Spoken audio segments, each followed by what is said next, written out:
I love how the first scene of JJK Season 3 was dedicated to immediately reminding you how deeply traumatized Yuji became following the events of the Shibuya incident, especially since the culmination of Yuji's guilt led to one of the best moments in Season 3, and possibly Yuji's best moment in the entire series, his confession to Higuruma. Now, it's hard to tell because of how strangely this episode is structured, but Yuji just stops the aura farm on a ghost freak looking cursed spirit in the middle of a genuine fight for his life here. And yes, I said cursed spirit, so all of you noodle-brained JJK fans who were yelling at me months and months ago that this is actually Rika can suck it, bruv, because last I checked, Rika has not got a hand sticking out of her arsehole. Yuji runs and dives straight out of this skyscraper window, and then this absolutely leg-shaking, ear-orgasming, chill ambience ASMR type music kicks in to immediately immerse you in the post-Shibuya setting. Now, I think JJK has always excelled at music, aesthetic, and atmosphere in general, but Season 3 pushes all of those things to a completely different level. Something else this season excels at though is anime-only extensions. Actually, extensions isn't even the right word. A lot of the moments, such as this entire episode 1 opening sequence, is simply a new scene. It's 100% anime original. Anyway, after stealing some random family's protein bars, Yuji gets manhandled by Ghost Freak and dragged all the way into the sky before some unseen presence starts moving like sukuna and severs its arm. We see that my glorious king Yuta Okkotsu is the off-screen presence that handled Ghost Freak, and now he has Yuji pinned down in a theater. And like I said, this entire opening sequence is anime original, which is cool because new content, but the continuity doesn't really make any sense. It's basically one of those "You're probably wondering how I ended up in this situation" kind of openings, except you never actually find out how you ended up in the situation. I mean, Yuji and Yuta start their chase right next to each other, but somehow Yuta ends up in a skyscraper halfway across the city. But whatever, it's one of the very, very few critiques I have of the season, so who even cares? Aizo,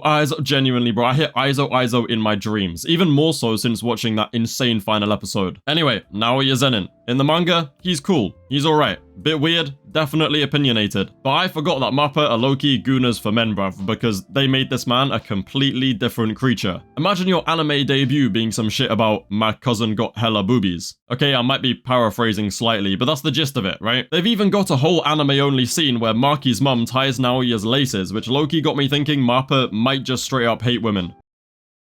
Now, despite being the richest dudes around, with the exception of Satoru Gojo of course, the Zenin brothers decide to hold their circle jerk meeting in a janitor's closet of all places. But it is hella claustrophobic and does make the whole thing really tense, which is pretty dope to be honest. Now this old dude who's low-key built like a Mr. Whippy ice cream pulls up to tell Naoya that he's the new Zenin clan head. Psych! Yeah, that's definitely got a sting, bruv. Like, imagine being remembered as the bitch that got his shit stolen by potential man of all people. Obviously, Naoya now has to unleash his inner Toji and go murder some teenagers. Specifically, Yuji, so that he can lure Megumi out and then handle him. When you really deep it though, Naoya low-key would have died if Yuta didn't pull up to save him. Like, bro lost to just Choso. Without Yuta to save him from the Yuji-Choso combo, it's 10 billion% Naoya over, bruv. Anyway, we finally end up back on the bridge where Season 2 ended. Now, in the manga, Yuji versus the Tokyo Cursed Spirits is dope. It's only like 3 pages, and the second I move on, I forget it even happens, but it is dope all the same. In the anime though, yeah, this Goshizono guy took these 3 pages and dashed that shit out the window, because this was a whole different thing entirely. Honestly, I still think it's one of my favorite sequences in the season. It's definitely one of the most memorable, for sure. The color scheme and lighting is actually just godly. Like, the water is purple, sort of similar to Cursed Spirit blood,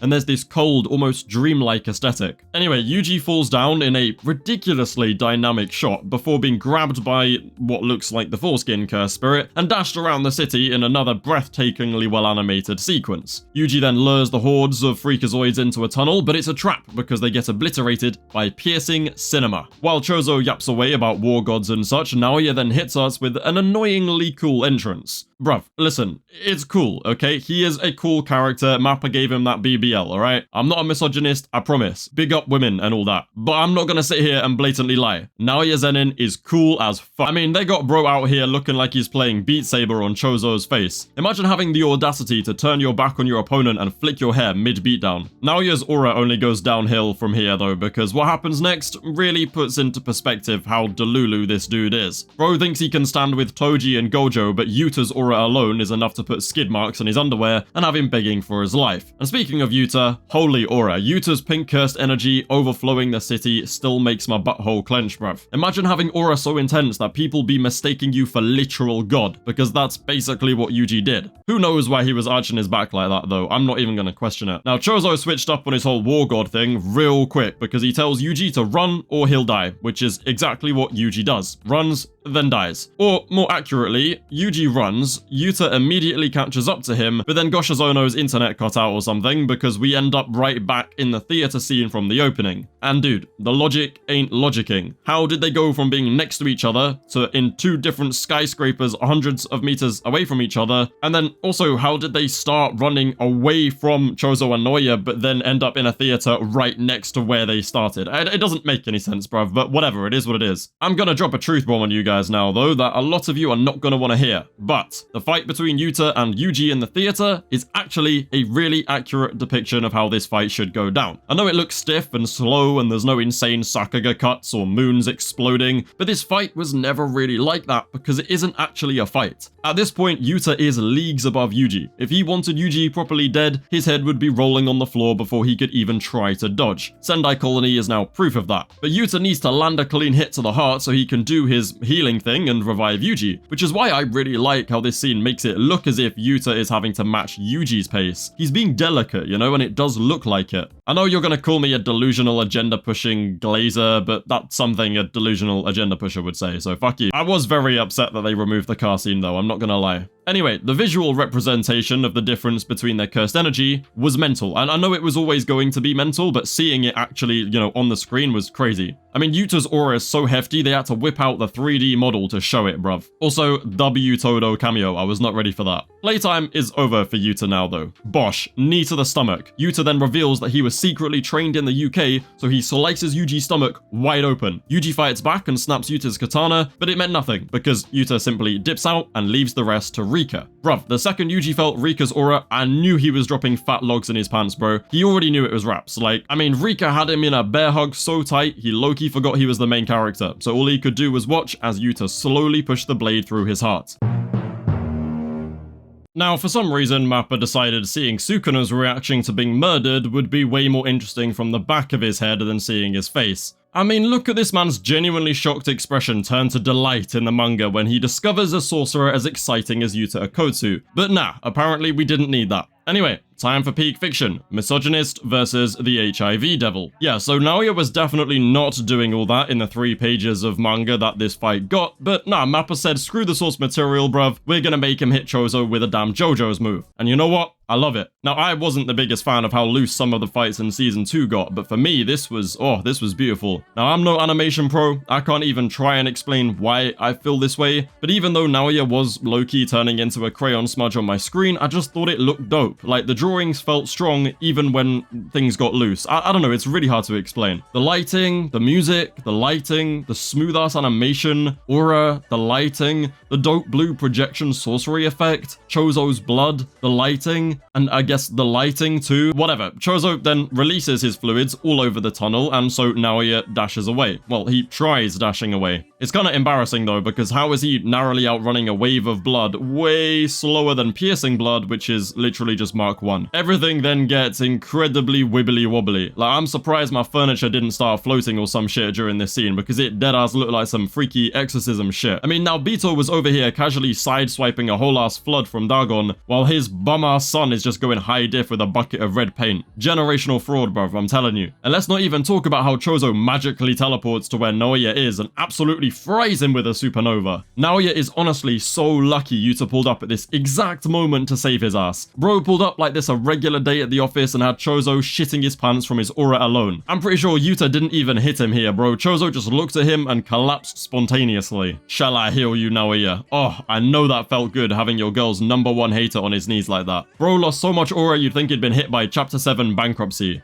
If you know, you know. Now obviously, Yuji isn't dead because he's the main character. Yuji and Yuta then have have a little yap session around a campfire that I can't really be bothered to explain, but the TLDR is that Yuta calls Gojo bitchless, Megumi admits that he's, put on a few pounds since last we saw him, and then we see, it's Ryu, Uro, Reggie, and Higuruma. Let's go. The goats of the whole season. Oh, and that Zappy dude is there as well, I guess. I suppose I should also mention how Yuji had a flashback to his mum being Kenjaku, which meant Kenjaku was a woman taking back shots from his dad. Whatever, I'm sure you guys understand that. Choso then logged back into the game and told them all to get their asses to Jujutsu High, where we see post-cookage Maki, and damn, she looks cool as hell. Also, Yuki, respectfully, please sit on my face. Honestly, when I got to this point, I'd forgotten that nobody except Yuji actually has a clue who Choso is.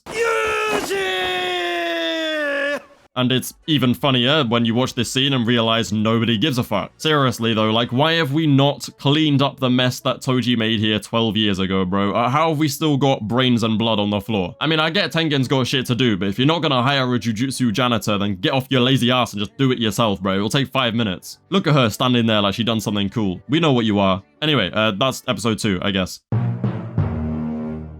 JJK Season 3 Episode 3 is one of the most inventive, exciting, and visually impressive episodes that MAPPA have ever created. I honestly do not think it would be crazy to say this is the best looking episode of Jujutsu Kaisen to date. Sure, there's no fights or insane action, which to some might make it boring or lackluster, and it's definitely a big information dump that would have even manga readers a bit confused. Which doesn't really say much because comprehension isn't exactly this fandom's specialty, but you get what I mean. Despite being given 2 full chapters of pure dialogue and slightly mind-boggling exposition to work with though, MAPPA and Season 3 director Shota Goshizono managed to not only create an incredibly engaging episode of anime, but they also managed to make several huge improvements from the manga. Actually, that's just a blatant understatement. This is leagues better. Overall, my favourite thing about this episode is just how unbelievably stunning it is, which is something I'll properly break down in just a moment. But if I personally had to choose one specific moment that really made my jaw drop, even as a manga reader, it was this, right here. This image is just way cooler than some of you realize, because in the entirety of JJK's history, whether it be anime, manga, or even bonus material, we have never, ever seen what a 6-size user looks like besides Satoru Gojo. This image does not exist in the manga. Tengen simply explains everything with words. So imagine my surprise when they start talking about that time a 6-size user and a star plasma vessel appeared on the day of the merger, and then we actually saw it in a visual. Sure, it's just the back of a guy's head in an incredibly low quality and staticky shot, which reveals pretty much nothing. But there is just something really exciting about finally seeing a 6-size user that isn't Satoru Gojo. Plus, I thought people would find it pretty interesting that he doesn't have white hair, because believe it or not all Gojo clan members have to have the same color hair. I'll get into the episode properly now, okay? But I just wanted to fanboy over that moment for a second, because it really did take me by surprise. I hoped MAPPA would make use of Tengen space and create visual representations of what was being described, but I did not think they'd actually create a visual for a moment like that. And slight tangent real quick, but word on the street is if you like this video and subscribe to the channel, a Yuki Tsukumo will come into your life and fix all your problems. Anyway, this episode adapts exactly 2 chapters of the manga, chapter 145 and 146. In the manga, the gang walk into Tengen's big white barrier and they talk. That's it, they literally just stand there and yap, which is fine for manga. To be honest, I feel like MAPPA probably could have gotten away with a pretty one-to-one adaptation of this conversation. Sure, it wouldn't exactly break the internet, but it would just be considered a necessary setup for the absolute peak fiction to come. But this is MAPPA and Goshizono we're talking about. This is pretty much a passion project for the staff at this point, meaning mediocrity simply was not an option. The lack of fights and intense action meant they could be way more in-depth with the details and really focus on the art. In fact, there was practically no major character movement at all, at least not compared to your average episode, so they could really go all out with how it looked. Every single character looks the absolute best they ever have in literally every single frame they are in, especially because of the red line art, which really makes them pop out of the plain background. And oh my god, Yuki, please just punch me right in the face, dude. You know what?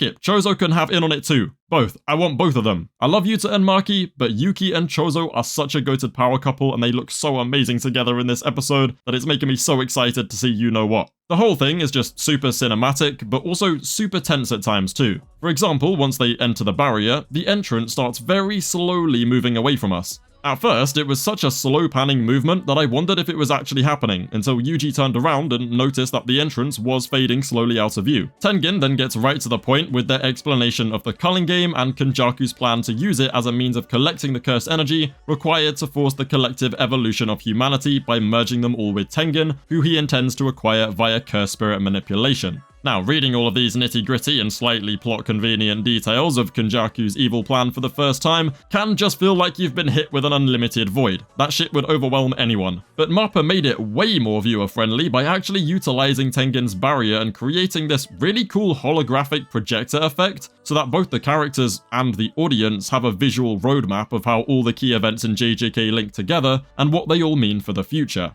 It's honestly such an inventive way of making the explanation easier to digest, and also making the episode engaging, because holy fuck, the whole thing was just so beautiful to look at. My favourite part was when the entire place turned black and red, leaving them in this digital simulation looking place that Tengen manipulates to create visuals of what we actually see in the manga. Tengen summoning text cards to represent certain events or people, and then slowly linking all of them together throughout the episode until you are left with this massive chronological mind map was also an awesome addition. Tengen then just starts from the very beginning, with an explanation of why they look the way that they look, and this was shown by Tengen spawning a load of images of themselves to demonstrate how what people see is just their body. Tengen's soul has actually become the very world itself, following the events of Hidden Inventory 12 years ago, thanks to Toji Fushiguro killing Riko Omanai, which I really didn't need to see again, by the way. It was depressing enough the first time, you didn't need to do that to me, Mappa, it's just rude. Tengen then goes on to explain how fate ties themselves, the star plasma vessel, and the Six Eyes all together in an amazing visual. They continue on to explain that because Toji escaped cursed energy, Toji, and Toji alone, was able to finally break the chains of fate that tied these three things together.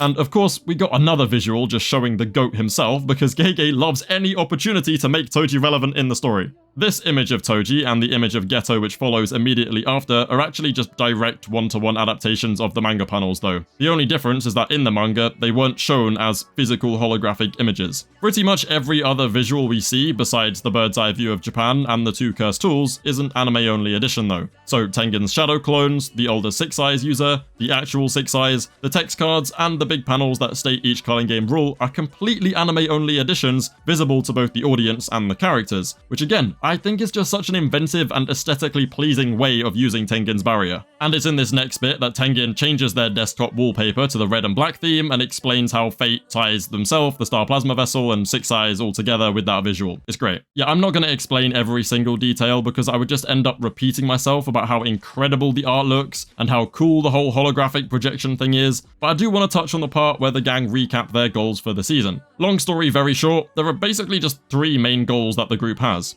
1. To enter the game and collect as many points as possible to add a rule allowing Megumi's sister to safely exit the game. 2. Figure out a way to end the game if possible. And 3. Free Satoru Gojo by having the Heian era sorcerer called Angel use her extinguishment technique to open the back of the slightly plot-convenient prison realm and then have Gojo fix everything for them. If a player fails to enter the colony within 19 days of it starting, they have their technique forcibly removed, which Shoko says would mean death. And speaking of Shoko, holy and also, holy Shoko, I know you've had a really rough time of it, but Jesus Christ, it cannot possibly be that bad, bro. Somebody put this woman in rehab, shit. Anyway, as of now, Yuta's gonna enter a colony all on his own. If you know, you know. Yuji and Megumi are going to recruit suspended third-year Kinji Hikari. And finally, Maki is going to collect curse tools from the Zenin clan, which we're going to see next week. Now, if we follow the manga, then the next episode should just be mostly Panda and Yaga stuff, with the second half being about Maki. But based on the preview, it seems like we're going to be pushing the Panda stuff back and focusing solely on Maki, which is so exciting because holy we are in for such a treat if it's just a whole episode about Maki. If you know, you know. Genuinely, it might be a top 3 episode of the season. Or maybe just of the anime, I'm not gonna lie, it has some insane potential. The episode then ends with a brief introduction of Fumiko Takaba, a failing comedian who awakens a curse technique and becomes a culling game player. And all I have to say about this is that, damn, I did not realize how sad and depressing his life actually was until I saw this moment animated. It's pretty hard to read his manga chapters without finding them kind of goofy, but this one really does hit hard, I'm not gonna lie. I can't wait to see his stuff later on. And yes, this was just 23 minutes of straight yappage, but this episode walked so that the rest of the season could run. Trust me, from next week onwards, we're gonna just be getting back to back to back peak fiction. especially episodes 4 and 5. Oh my god. But yeah, the lack of action and movement in this episode really allowed the staff to focus on the art and visuals, which is why it's easily one of, if not the most beautiful looking episodes of the whole season so far. Actually no, it's just one of the best looking episodes of the show, let's be honest.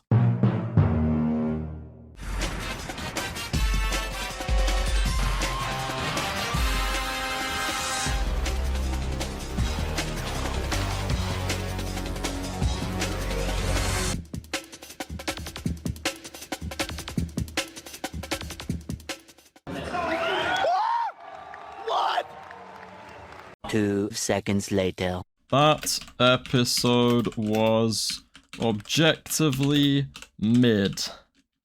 4 out of 10 ass. Alright, look, when I loaded up social media after watching today's JJK episode, 70% of the responses I saw made me question if having eyes is like low-key overrated. Sure, most of it is either meaningless rage bait, burrito accounts seeking attention, or One Piece accounts being genuinely livid that Toei isn't the only animation studio that exists. But this week it somehow got to a point where some of the actual JJK fans sounded even dumber than the rage bait accounts. Because for some reason, that is far beyond my ability to comprehend, this episode didn't meet their expectations. Apparently, it was just never going to be enough for some people unless they could see Vincent Chanzard, Alan Bao, and God on that already loaded staff list. I mean, honestly, the only explanation is that I just watched a completely different version of the episode to these people, because for me, this was a top 5 JJK episode. Actually, screw recency bias. It's one of my favourite episodes in anime, and it was certainly my favourite animated episode in the entire series. Yes, animation-wise, I'd even put it above Sukuna vs Maharaga. Not the Blu-ray though, because that's a whole different ballgame. And that's also just my preference. I'm gonna actually review and analyse the episode now, instead of ranting about how ungrateful this depressing poo stain of a fandom can be sometimes. Right, to stop myself from obsessively repeating this throughout the video, I'm just gonna say it now. From beginning to end, this episode is absolutely incredible. There are so many different styles of art and animation in this episode, yet nothing really feels out of place, and I think it flowed incredibly well from beginning to end. I mean, the episode literally begins with a shot of Maki walking towards the Zenin Clan HQ, and it ends with the exact same shot, but it's her walking back out of it.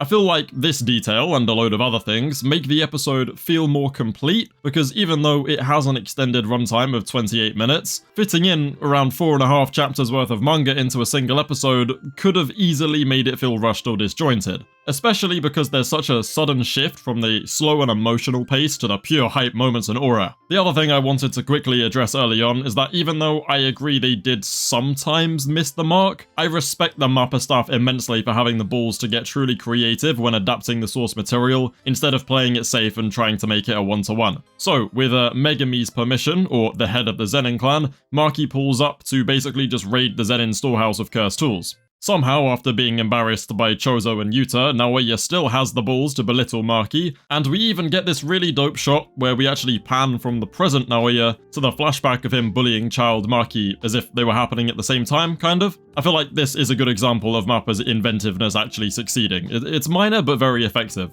The conversation where Junichi tells Naoya that Ogi is, luring Maki in to kill her is just pretty standard. And I would say the same for Maki walking past her mother in the tunnel, but damn bro, her voice actress had absolutely no reason to go that insanely hard. Anyway, Maki versus her dad, round 1. First of all, this shot reminded me of Moria from Lord of the Rings. Just wanted to throw that out there. Secondly, I much prefer the anime's adaptation of this fight to the manga's. The complete darkness, with the only light being caused by the glow of Ogi's cursed energy and the spark of their blades actually clashing, is dope. But I also love that there is no music at all. The scene is very fast, but still incredibly tense. I mean, I know what's gonna happen, I've read the manga and I still felt the tension. Ogi just cooks Maki low diff before dragging both her and the severely injured Mai into the Zenin dungeon where they keep a load of cursed spirits. Now, it's in this scene that we first get a taste for this episode's use of selective colour, making practically everything black and white with the exception of the red blood. It's such a simple but very, very effective technique that they absolutely nail later on in the episode. Now, in the manga, Mai actually does kiss Maki, which I assume is because it's necessary for her to do that for what she's about to do. At least, I hope. I don't know, bro. Interpret it how you like. It's a bit weird either way. Their souls then resonate and they end up on a beach.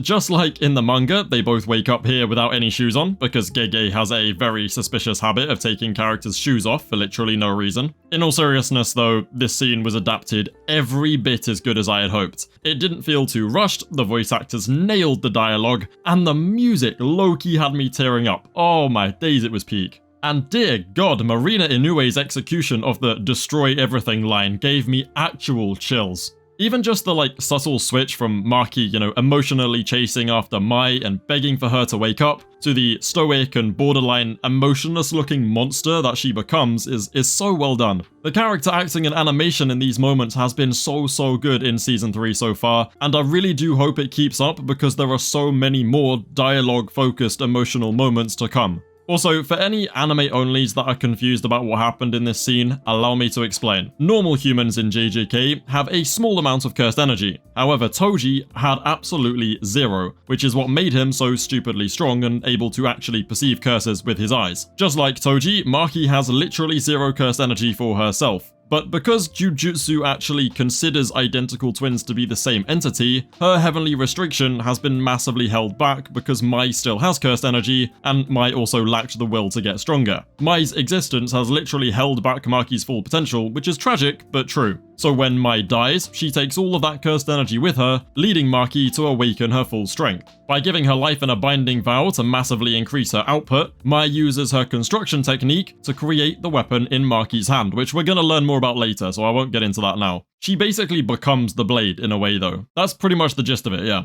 Now for the controversial part. Maki vs Ogi Round 2. To an anime only, this scene would be absolute peak. Maki's newfound aura is dope, the way Ogi immediately switches up and craps himself is dope, and the way he gets genuinely no-diff by Maki is dope. But to a manga reader, I do understand the complaints, to an extent. I think absolutely everything about this scene is literal perfection and a great adaptation of the source material. But the silhouette of Toji should have lasted literally 1 second longer, because to a casual viewer, they're genuinely gonna struggle to see who that's meant to be. Trust me, I watched this episode with 3 anime-only casuals and they didn't even notice it happening. Maybe that's just because they're blithering idiots, but who knows, I'm sure they're not the only ones. So yeah, when compared to the manga panel, I mean look at this thing, it's so cool. When compared to this, it does seem slightly underwhelming, but realistically, it's not that big of a deal. However, I do think they nailed the Toji moment that happens later on, when Kid Naoya sees him as, well, a kid. The way it goes from the bright and cartoon-like shot of Kid Naoya to the dark and unsettling shot of Toji makes for a pretty dope contrast.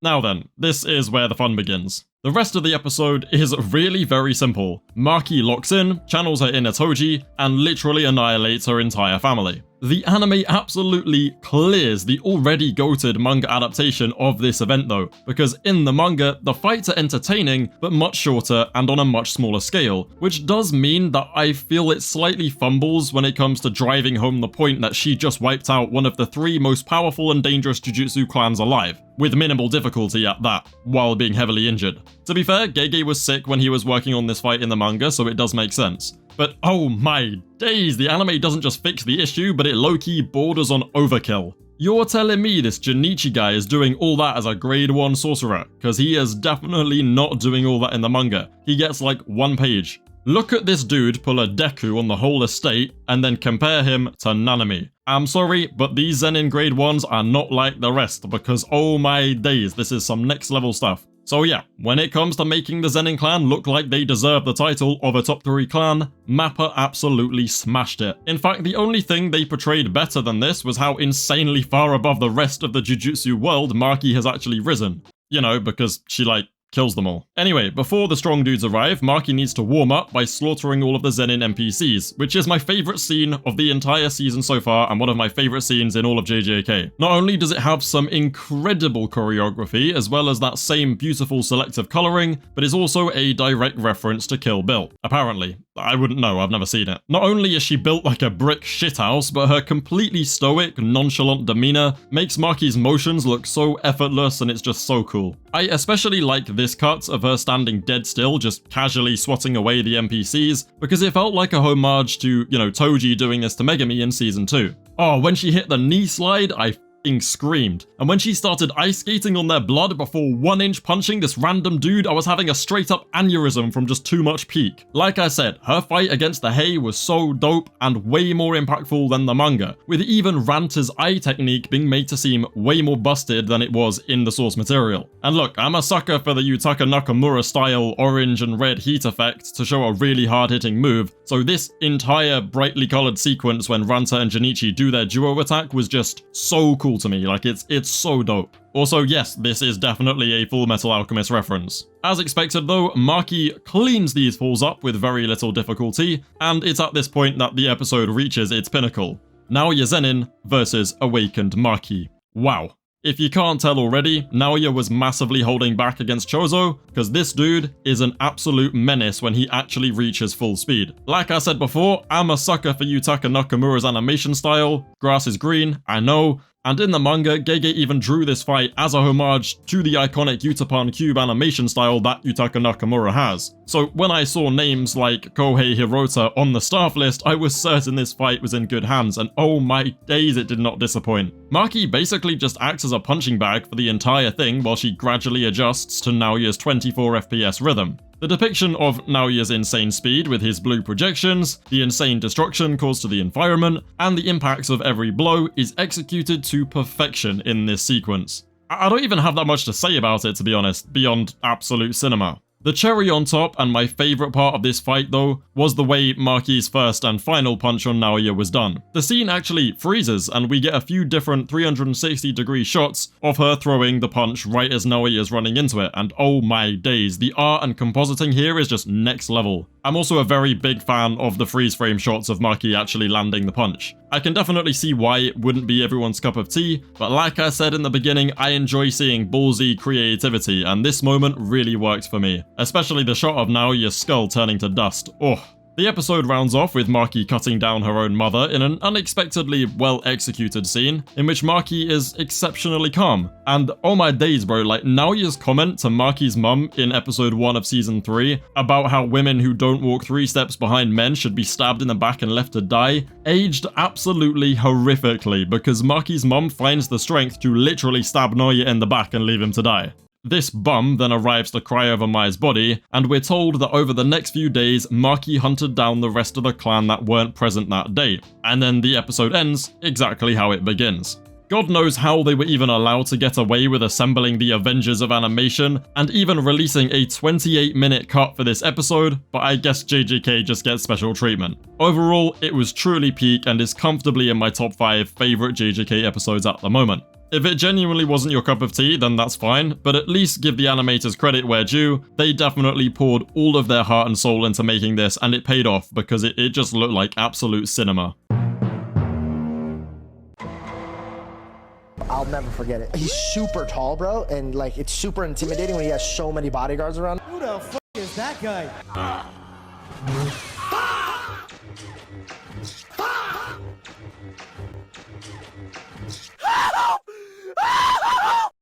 No.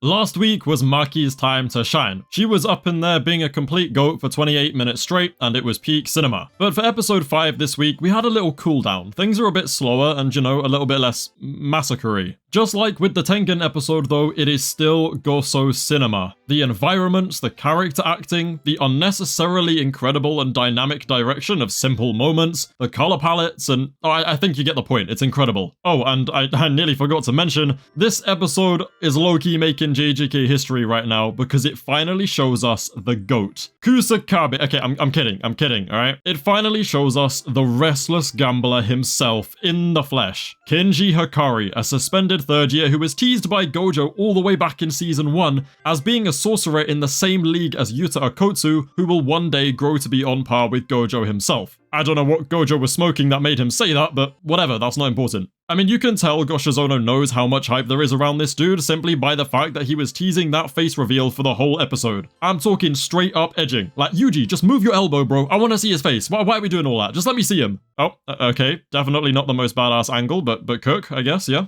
Anyway, I'll get into my full review now, but wow, after seeing how great this episode looked, I've just come to accept the fact that I don't think there's going to be a single episode that I won't like or thinks looks worse than the others. JJK Season 3 is just apparently what you get when your staff have an actual healthy schedule. I mean, who would have thought, right? So the first 5 minutes of the episode is dedicated to this one single chapter of Yaga/Panda/Gakuganji/Timu Kakashi stuff that I think was adapted almost perfectly. Visually, it looks amazing, and, you know, it's pretty much a straight one-to-one adaptation of the manga. You see, back in the day, Yaga was thrown in sorcerer jail because he managed to create Panda using his puppet technique. Normally, Yaga has to control his puppets himself, but he actually discovered a way to give puppets sentience and their own independent, self-preserving cursed energy supply, which may sound like a beautiful and wholesome thing, but as Yaga says, it's actually a curse. I mean, in the flashback, Yaga just outright denies that he can create these things deliberately and says Panda is an accident, which low-key saved his ass from either being executed or labeled as a special grade because those damn Tory make Jujutsu great again higher-ups were worried he would be able to create an army of pandas. God knows why anyone would be scared of an army of bums when people like Yuta and Gojo walk the earth, but yeah, he was set free because of this lie. As of the end of the Shibuya incident, those same stinky Jujutsu Tories pinned Geto and Gojo's fuck-ups on Yaga and sentenced him to death, which is why we see Gakuganji and this fake-ass Kakashi pull up to jump him.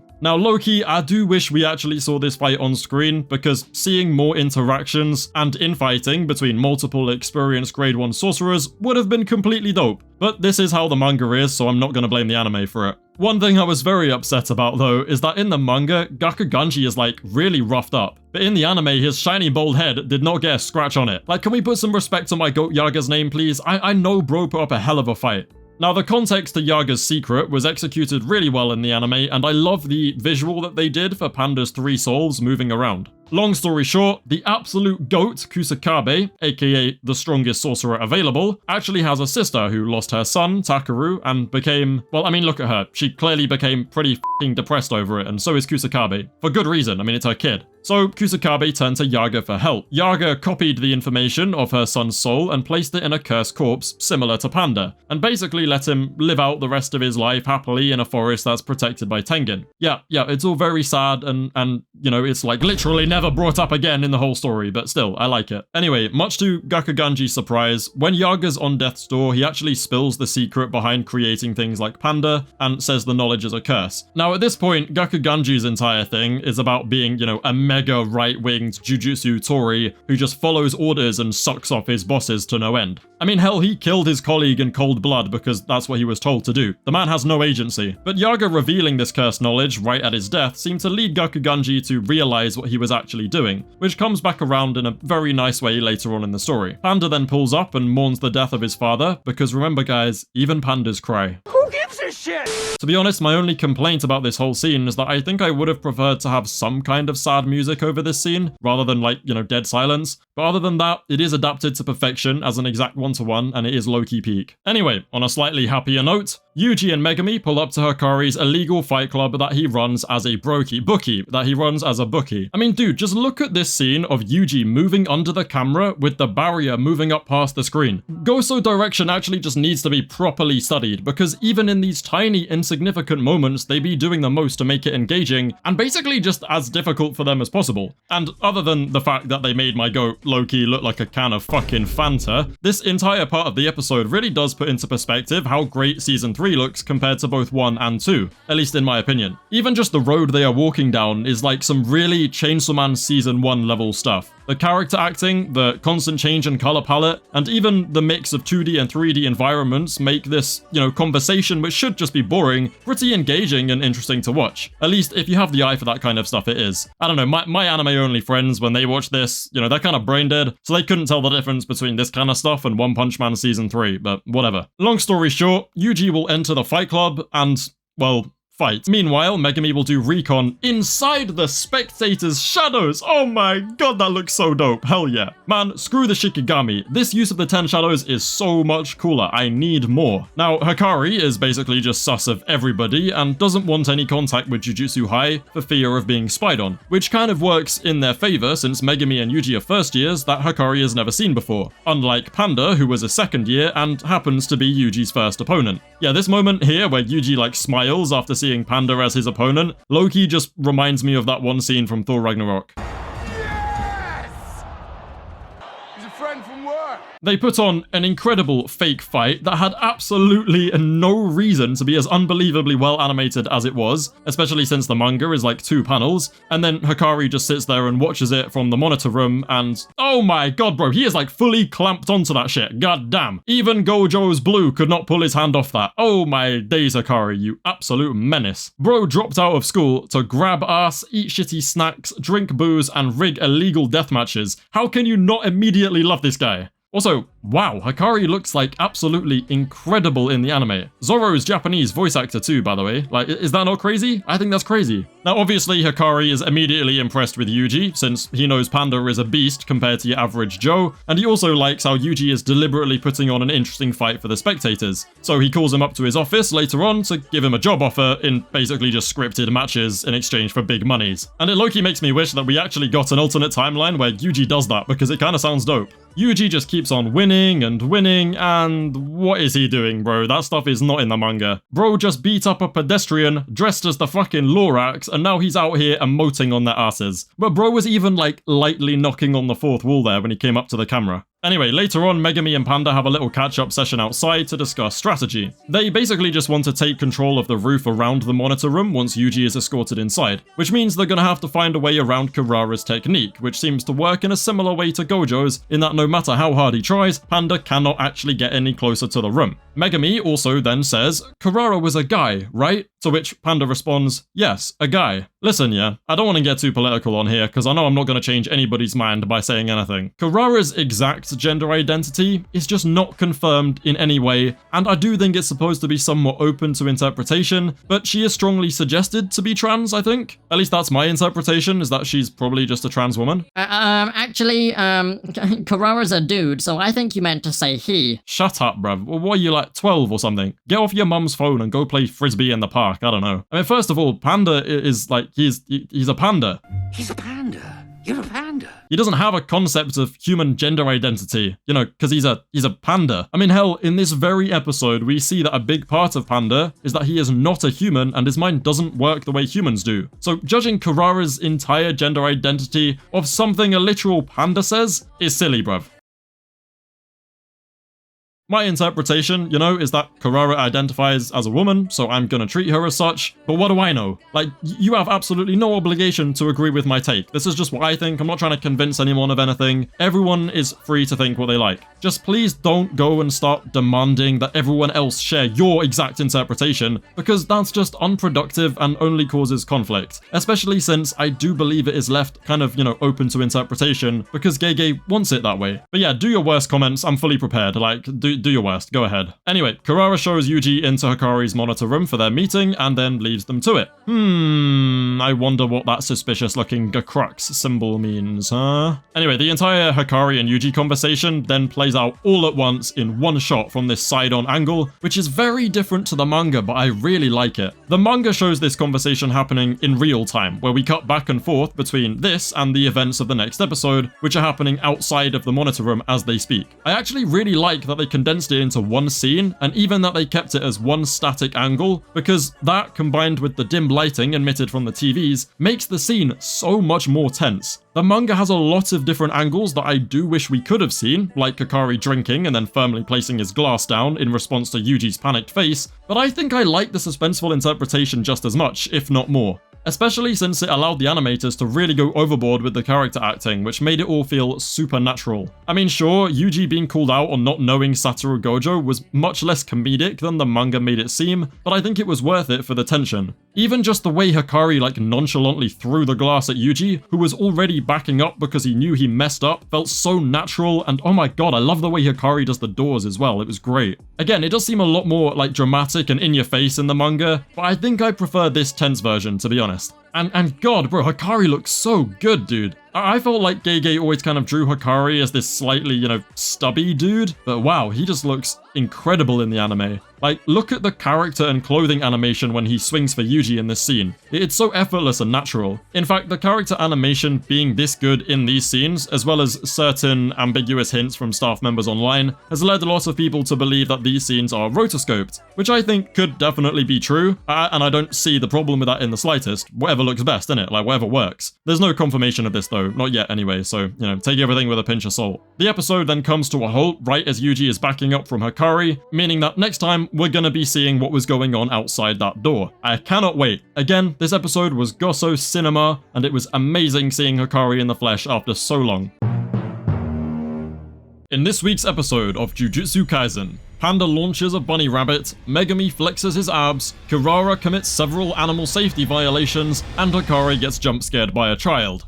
Oh, and we see this guy too. Yay. I'm guessing this is probably going to be another controversial episode of JJK, but I wouldn't know because I've chosen to make this video before checking the negativity-riddled cesspool that is the internet. I say this because, like the Tengen episode, episode 6 of JJK requires basic reading ability and an IQ above room temperature to actually understand. Actually, to be fair, that's a bit harsh, because I didn't even really understand Kirara's technique at first either, but then again, I've never claimed to have an IQ above room temperature, so suck it, I guess. Director Goshizono and his incredibly talented team yet again took on some creative liberties when adapting this episode, which obviously are mostly for the best. I'll start breaking it down in a moment, but first I just want to glaze the music and sound design in this episode specifically, because holy hell, as if Yuji's Cog speech to Hikari wasn't already amazing in the manga, the anime just pushed it up to a completely different level for me. Even the tension between Megumi and Kirara was like massively elevated to a totally new level simply because of a few simple but very impactful sound design and music choices, which I feel like is a recurring theme throughout the season so far, that the music and sound design game has really stepped up. Anyway, sorry, I'm gonna stop yapping about that now, let's just get right into it. Oh my god, bro, the silent pan across to Megumi just aura farming inside of a dude's shadow to start off an episode is actually crazy. The way his face lights up from the dude's lighter, oh my god, it's so peak. But dude, that guy is just an NPC. Like, why is Megumi looking at him like he's just mowed down an orphanage or something? I don't know, man, this Jujutsu clearly gets serious. Now, Megumi honestly thinks he's Sun Jinwoo, and you know what? I'm not even gonna hate on it, because when was the last time you saw Sun Jinwoo dive into a dude's shadow like that? Oh, it's so cool. Honestly, this just makes me want to call Megumi a fraud even more, because I need him to be using this side of his technique in the rest of the series, please. While he's busy aura farming though, Panda's out here pretending to be, well, a panda. He's a panda. You're a panda. Once the fodder were dealt with, Megumi and Panda make it onto the set of today's episode, a rooftop car park with Hikari's monitor room placed in the corner. Kirara passes underneath them and they make eye contact, which means now they obviously have to fight. However, Megumi's Divine Dog Totality gets flung right back at him once Kirara marked it with her curse technique, because that's kind of how that works. I'll explain it more in a second, maybe. But can we please just take a minute to appreciate how unbelievably cool Totality looks? Bro, that's not even a dog anymore, he's just standing upright like a whole ass dude looking like that one Ben 10 alien. It's so cool. Before the fight properly gets started, Megumi tries reasoning with Kirara and telling her the situation, but obviously she ain't buying it because the concept of Satoru Gojo being sealed is just straight up incomprehensible. Like seriously, there was no doubt on Kirara's face. The possibility of that being true didn't even cross her mind because Gojo is really just that guy. So, look, right, this is obviously just a simple conversation between Megumi and Kirara. The animators could have just had it be a normal face-to-face confrontation and no one would bat an eye, but director Goshizono and his team are just not having it. They still chose to do the absolute most possible to make this dialogue-heavy episode into a proper treat. There was no need for this dramatic slow-mo pan or for this completely amazing but totally unnecessary dynamic perspective of Kirara literally just standing still. But they chose to do it anyway, which is why JJK is so goated and why the adaptation gets so much praise. Now, I think this fight is really dope because it's not actually a fight, like no hands are really thrown. As it normally is for Megumi's best moments, it's a game of strategy and intelligence, which, because it's Gege writing it, often means a lot of dialogue and overly complex explanations that I think Mappa actually did a pretty good job of adapting. I think the team genuinely handled this specific fight as well as they possibly could have, by basically making the dialogue and explanation heavy moments much easier to understand with simple diagrams, and then keeping the viewers engaged in between these moments by dialing up the animation to 11. The entire first half of this episode feels like it goes through this constant cycle of explanation and then well-animated action and then more explanation and then more well-animated action. Like, sure, they didn't need to be making these stupidly dynamic, almost Utapon-esque scenes for a fight like this one,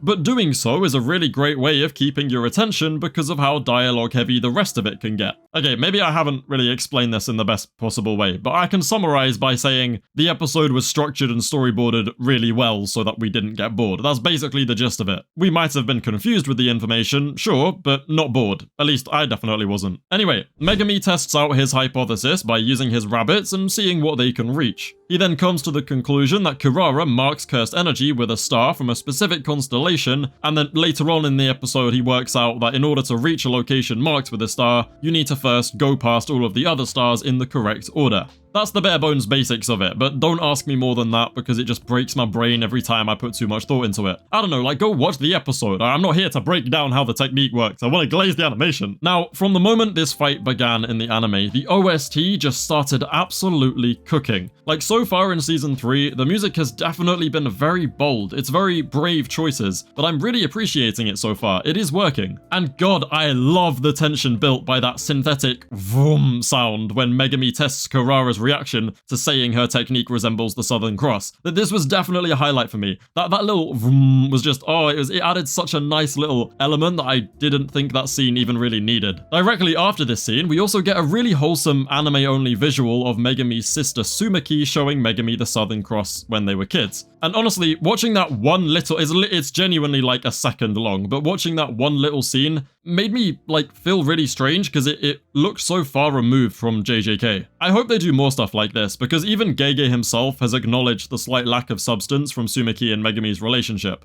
Also, I'm sorry, but what the f is Panda doing, bruv? Like, you guys ask why I hate on Panda, but what did he actually contribute to this fight besides being a test dummy for Megumi? I mean, later on in the episode, once Kurara's technique is exposed, he still decides to try and throw a card that Kurara draws to him. Why? Because he's a f***ing idiot, bruv, that's why. The scene of Panda actually throwing the card, though, wow, I love that. I really love that scene. The camera movement in this episode and the way it tracks Megumi vaulting the handrail, it just looks so clean. Even just these simple visuals of Megumi are beautiful. Anyway, Panda takes a trip into the sky and then, wait, coin! Look, Kurara's doing... if you know, you know, man. If you know, you know. But look, that's coin. I must sound like a crazy person to you guys. Read Kagurabachi, man, it's peak. And damn, like, I know Kurara is cool, but what the hell are these Mappa dudes thinking giving her aura like that? She's moving like Gojo with blue. I mean, that was beyond a speed blitz. That was just straight up ultra transmission. Or something.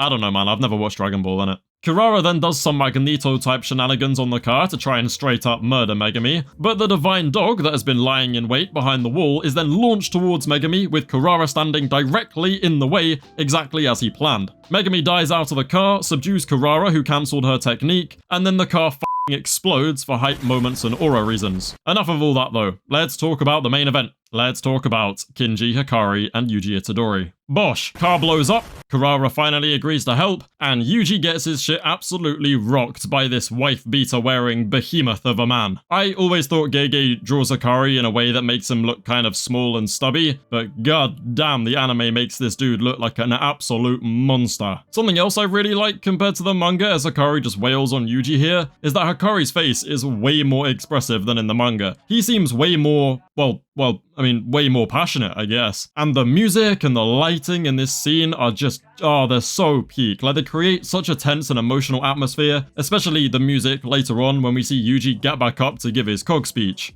Just before Yuji gives his speech though, Hikari actually has his own little bit of very cool and underrated dialogue. He basically says Yuji is boring because being a cog that exercises curses simply because that's what he's been told to do isn't passionate at all, and that Principal Yaga was meant to weed out people like him from the school. It's in the manga too, but I love this little throwaway comment from Hikari because he's right. Yaga did test Yuji way back in the beginning of the series to see if he had passion or if he was just becoming a sorcerer because that's what he was told to do. What takes Hikari properly by surprise though is that even with his sharp cursed energy and insane striking power, he cannot get this cog that is Yuji Itadori to stay down. Oh, and yeah, Hikari's got a cursed energy trait that makes his cursed energy feel sharp. I low-key thought his cursed energy would also be a different color, but it seems to just be blue. That might change later on in Jackpot, but who knows. Hikari absolutely decimates Yuji with a strong punch and then turns around to talk to Kurara. But he clearly hasn't watched the show, because if it's just pain, then Yuji Itadori will never quit. Bro, Yuji pulls up behind Hikari and straight up jump scares that man. I've never seen Hikari back away from anyone like that before, so props to Yuji for being the first and the last person to do it. Yuji then delivers his incredible cog speech about how he's a cog, but he's a cog with a purpose, and he will not stray from that purpose until the day he dies. He must exercise curses no matter what.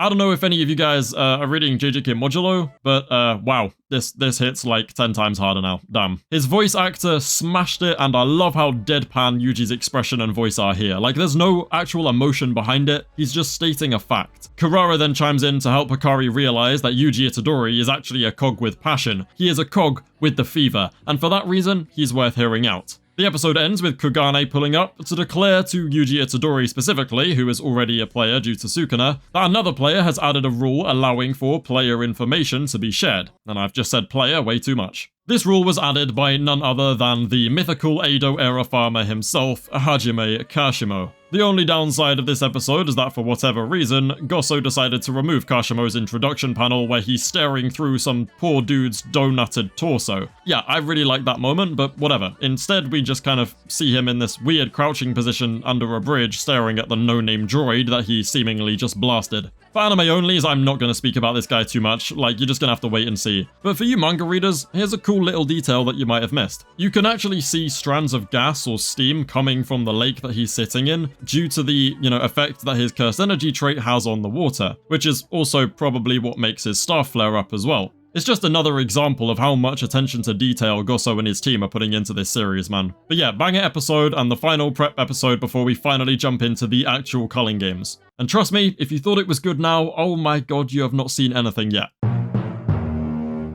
This week on Jujutsu Kaisen, Hikari breaks the fourth wall, Yuji hurts his hand, Megumi has a generational fumble, and Kenjaku stalks children in their dreams. Actually, that last one is like a bit mad out of context. I mean, even in context, it's a bit creepy, and be real. Long story short, to explain Kenjaku's creepiness, non-sorcerers such as Yuji's Season 1 occult friends get one chance to leave the colony and get themselves to safety.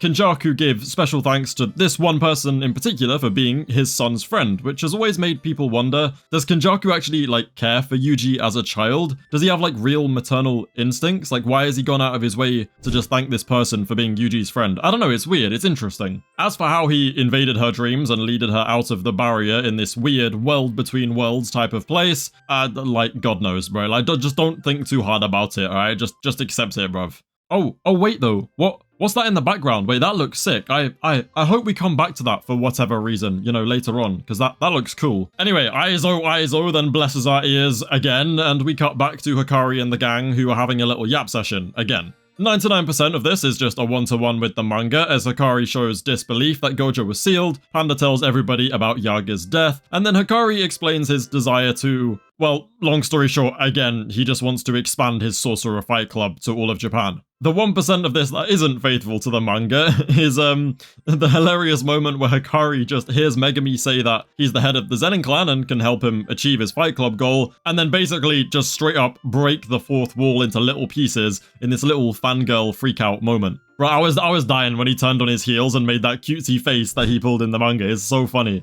Bro's really doing tricks on it after beating up his friend right in front of him because he wants the Fight Club that badly. Bro has no shame. I low-key respect it. Okay then, so do these guys walk down the stairs in the manga? No. Did Mappa choose to include this sequence because they like flexing their artistic talent at every possible turn? Yes. And speaking of artistic talent, oh my days, the art in this episode is unreal. The aesthetic, the atmosphere, the insane sense of scale that Mappa achieved when showing the colonies and how desolate the streets are is, well, it's insane. And obviously the incredible OST only just helps elevate that feeling. Seriously man, it looks so goddamn good. They're in broad daylight right now, but the tension is still incredibly high because of these very wide shots of the empty and desolate road that Fushiguro and Itadori are walking down. You see the huge scale of the city and the barriers, yet until they actually enter the colony itself, the place seems like a ghost town, almost as if Yuji and Megumi are the only people left in the world. So yeah, I think the art and composition is definitely the highlight of this episode for me. The whole thing had such a unique atmosphere and I really liked it. In fact, it was actually so good that my anime-only friends who forever just complain about any time Jujutsu Kaisen gets slightly dialogue-heavy. Any yap sesh without a fight, they're complaining. Yeah, they're those kind of people. But they actually enjoyed this episode, which means, yeah, it was that good, you know? Anyway, enough glazing for now. I'll continue to yap about the quality and other specific moments shortly, but first of all, a very brief TLDR of the current situation, because the culling game rules and objectives can be a bit complicated, thanks to Gege having just major over-explaining syndrome. To enjoy the culling games, you really don't need to memorize all of the rules. You get points for killing people, you can spend 100 points to add a rule, within reason. If you refuse to participate or your points don't change for 19 days, you just spontaneously collapse and die of death. Very simple. This player called Kashimo spent 100 points to add a rule revealing player information to all players, which is good for us because, as Megumi geniusly points out, they can now track down players with over 100 points that haven't yet created rules, beat them up, and then force them to make rules for us.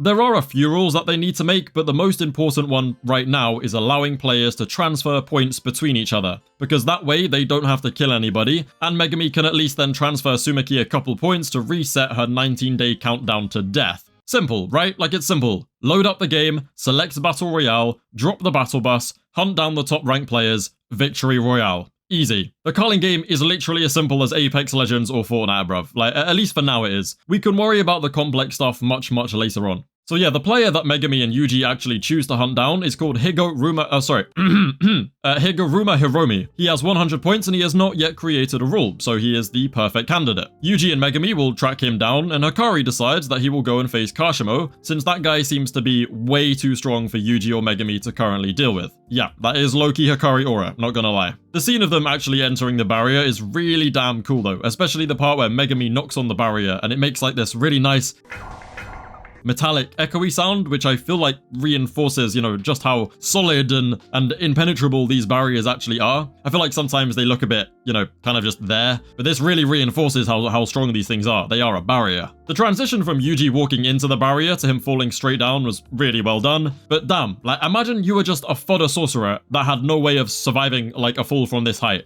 Everyone knows when you play these video games, bro, how embarrassing it is to die of full damage. You're telling me sorcerers have to deal with that off rip. Before he hits the ground though, bosh, jet hair lady slams him through a building in an awesomely animated shot, which leads to a sick sequence where Yuji regains his balance and runs to the edge of the scaffolding. And damn, I have been watching Yuji getting slammed by this woman in Ninjaristic Ninja's culling game MMV for literal years at this point. It's so weird to finally see this, you know, be animated properly. And the anime really didn't hold back. Like, she looks strong. Oh, no, never mind. Nope, she got taken out by a rock. Good job, Yuji. Jet Lady's man then pulls up, whose real name is Harbor, but we're gonna call him Helicopter Man because that's exactly what he is. I mean, this dude really just pulled the short straw here. You've got techniques in the verse like the 10 Shadows, Ratio, Idol Transfiguration, Auspicious Beast Summon, but nah, this dude was born with an MHA background character's quirk. That's just unlucky. Still though, it does seem pretty deadly, especially when it comes racing towards Yuji as a life-sized blender. I mean, how the hell is Yuji gonna survive? Oh, okay, nope. Like, what the fuck? That was sick. It makes no sense at all. Like, how is Yuji fitting through that? I don't get it. But it's still sick. It's dope. It looks really cool. I mean, screw physics, bruv. Like, this is anime. We don't really do that here. Just don't even question it, you know? Now, I really like this shot of Yuji being thrown out the back of the building, because I have a weird soft spot for, like, distorted close-up POVs like this. And also, this is the scene where I properly realized just how beautiful the background art really is. Like, just look at the sky and look at the cold, purple-bluish vibe they got going on. It's really nice to look at. To finally end the fight, Yuji figures that hitting Helicopter Man on the head with strong punch should definitely do the trick, which it did. Like, low-key, the manga almost kind of had you wondering if Yuji just straight up killed these guys because they are out cold. And all he got was some bloody knuckles. And I do really like the way that he tried to, like, you know, shake off the pain. It looks really natural, which I guess I should just expect at this point because the character acting has been amazing so far. Now to fill in some gaps very quickly though. Rin Amai. He's a dude who knows Itadori from back in the day, and he is an awakened player that was working with the vehicle head people. It's honestly kinda messed up. They were just blatantly spawn camping people and attacking them as they fell on Amai's signal. Now Megumi actually landed safe and sound in the company of a very annoying but undeniably attractive scorpion tail-haired lady who claims to know where Higuruma is, but will only take Megumi there if he becomes her knight in shining armor. Yeah, this girl has clearly not read the source material because Megumi is not moved 1 millimeter by her seductive tactics. She tries getting all flirty with Megumi, to which Megumi's internal response is, "I ain't like Yuji, bitch. I'll kill you to get these points, and he means it. The episode then ends on a cliffhanger where Amai tells Yuji that Higuruma is in Ikebukuro, and Remy tells Megumi that Higuruma is in Shinjuku. As the split pathway imagery was alluding to for the entire episode until this moment, one of them is obviously lying and leading either Megumi or Yuji into a trap. Looking at these two though, I think anybody who thinks with their first head and not their second head can figure out who the yapper is. Anyway, W episode, as expected. I loved the, sense of scale that was going on when we saw the barriers, and I also just loved the crazy atmosphere that was built up in this episode. It was really damn good. Now, unfortunately, the anime is on break next week, but once it returns, it is going to be straight banger after banger for the rest of the season. I mean, I know it kind of already is, but even more so than usual. So yeah, as always, make sure to like, sub, thanks for watching, and I will see you in a bit. Okay, I lied, video is not over because I realized as I finished recording that I have something very important to talk about, Hikari's dub. There was a lot of doubt online about Yuri being given the role of Hikari because obviously, we know him for voicing like Sasuke and Ben 10 from Alien Force, which a lot of people heard those voices and were like, nah, there's no way that fits Hikari. I think it sounds dope. He really captures the nonchalant vibe, the way he's talking to Yuji. I think it does fit him. I think I look at him and I go, yeah, I believe he has that voice. He sounds like a teenage delinquent. That's what he sounds like. A young teenage delinquent. I know people are going to want him to sound like Zoro or Kenpachi or something, but I don't know, I liked it. I thought it did fit, and I'm really looking forward to his stuff. So yeah, don't judge a book by its cover, man. I really like it. It's nowhere near as out of place as people said it would be. It's dope. Sorry, I wanted to yap about that real quick, because I think voice actors deserve way more respect than they get, and I honestly think he killed it. So Yuri, you're never going to see this video, but in case you do, you fucking killed it, mate, alright? I like it. Oh my god, the bruh. Look at Yuji hook kick this man. I know, it happens halfway through the episode, but I'm too impatient to reach that part in my review. I need to talk about it right now. Look at how good this looks. What the hell, man? Nah, bruv, the rotoscoped character acting in JJK Season 3 is actually ridiculous. It's added so much, sauce to this already sauced up anime. Sure, some crazy stuff happens in this episode, but this one little flashback scene of Yuji aura farming on some high school bullies, it's just living rent-free in my head. I actually just can't stop watching it. But anyway, I'll actually get into my review of the episode now before my retention starts declining steeper than Higuruma's nose. Today was a big day for Jujutsu Kaisen, and to be honest, the more I think about it, the more the idea of an anime only who has never heard of the amazing lawyer/genius that is Hiromi Higuruma is kind of hilarious to think about, because you must have been so confused when the opening shot of the episode was a grown-ass man in a bathtub, fully clothed, on a theater stage, with a note on a projector reading, "In Japan, 99.9% of criminal trials end in a guilty verdict." That's so weird. That's such a weird way to open an episode. It must have had so many of you confused, bro. But to be fair, as funny as this seems at first, we soon learn that the context is really depressing. Not the oh my god, that's so sad, I'm gonna cry kind of depressing. More so the, oh my days, man, humanity is so screwed. How did it ever come to this? What is even the point anymore? It's that kind of depressing. His backstory starts with Higuruma being a normal 9-to-5 lawyer in Japan, which had my anime-only friends, asking me if we were still watching JJK because, yeah, this all feels way more grounded in reality than what we normally get from this show, which I guess is kind of the point, right? It's a commentary on the exhausting injustice of, ironically, the Japanese judicial system, but to be honest, the message does kind of apply to a lot of countries, not just Japan. Now, I personally, I love this backstory, because it begins with the case of this NPC who is found in possession of the murder weapon used in a recent killing. Basically, all of the evidence is stacked against him, which would usually mean the case is relatively open and shut. Any normal defense lawyer would do what they could to get paid, but none of them would actually care enough about upholding justice to even consider the possibility that he was innocent because it seemed so, implausible. Except Higuruma is no ordinary lawyer. Money does not drive him. He believes in justice and works himself to the bone, as I'm sure you can see from the way he looks, to ensure that all his clients get what they deserve. Which is why he keeps looking into his client's story despite his assistant telling him that it's a waste of time. Now, when we hear the NPC's full account from Higuruma, suddenly him being innocent becomes a lot more believable. And what I really love about this is that we never actually find out if that one guy was innocent or not, because that isn't the point. The point is that Higuruma cared enough to look into the possibility that he was innocent, because that's what it takes to achieve real justice. The next case that we see in the flashback kind of dives deeper into this idea, because, long story short, it exposes how the Japanese judicial system is basically pay to win. Despite all of the work to try and achieve true, fair justice for the defendant, the outcome was decided from the very beginning, and that made Higuruma mad as fuck. Around the same time as all of this going down though, Kenjaku conveniently started the culling games in Shibuya and caused people all across Japan to awaken curse techniques, one of those people of course being Hiromi Higuruma. So, once his defendant had his initial, ruling overturned and had been given a life-fucking sentence, Hiromi Higuruma lost it. And oh my god, what a sequence. Look at this art, bro. This the kind of face that I'd see from my parents in the rear view mirror if I turned the roof light on in the car.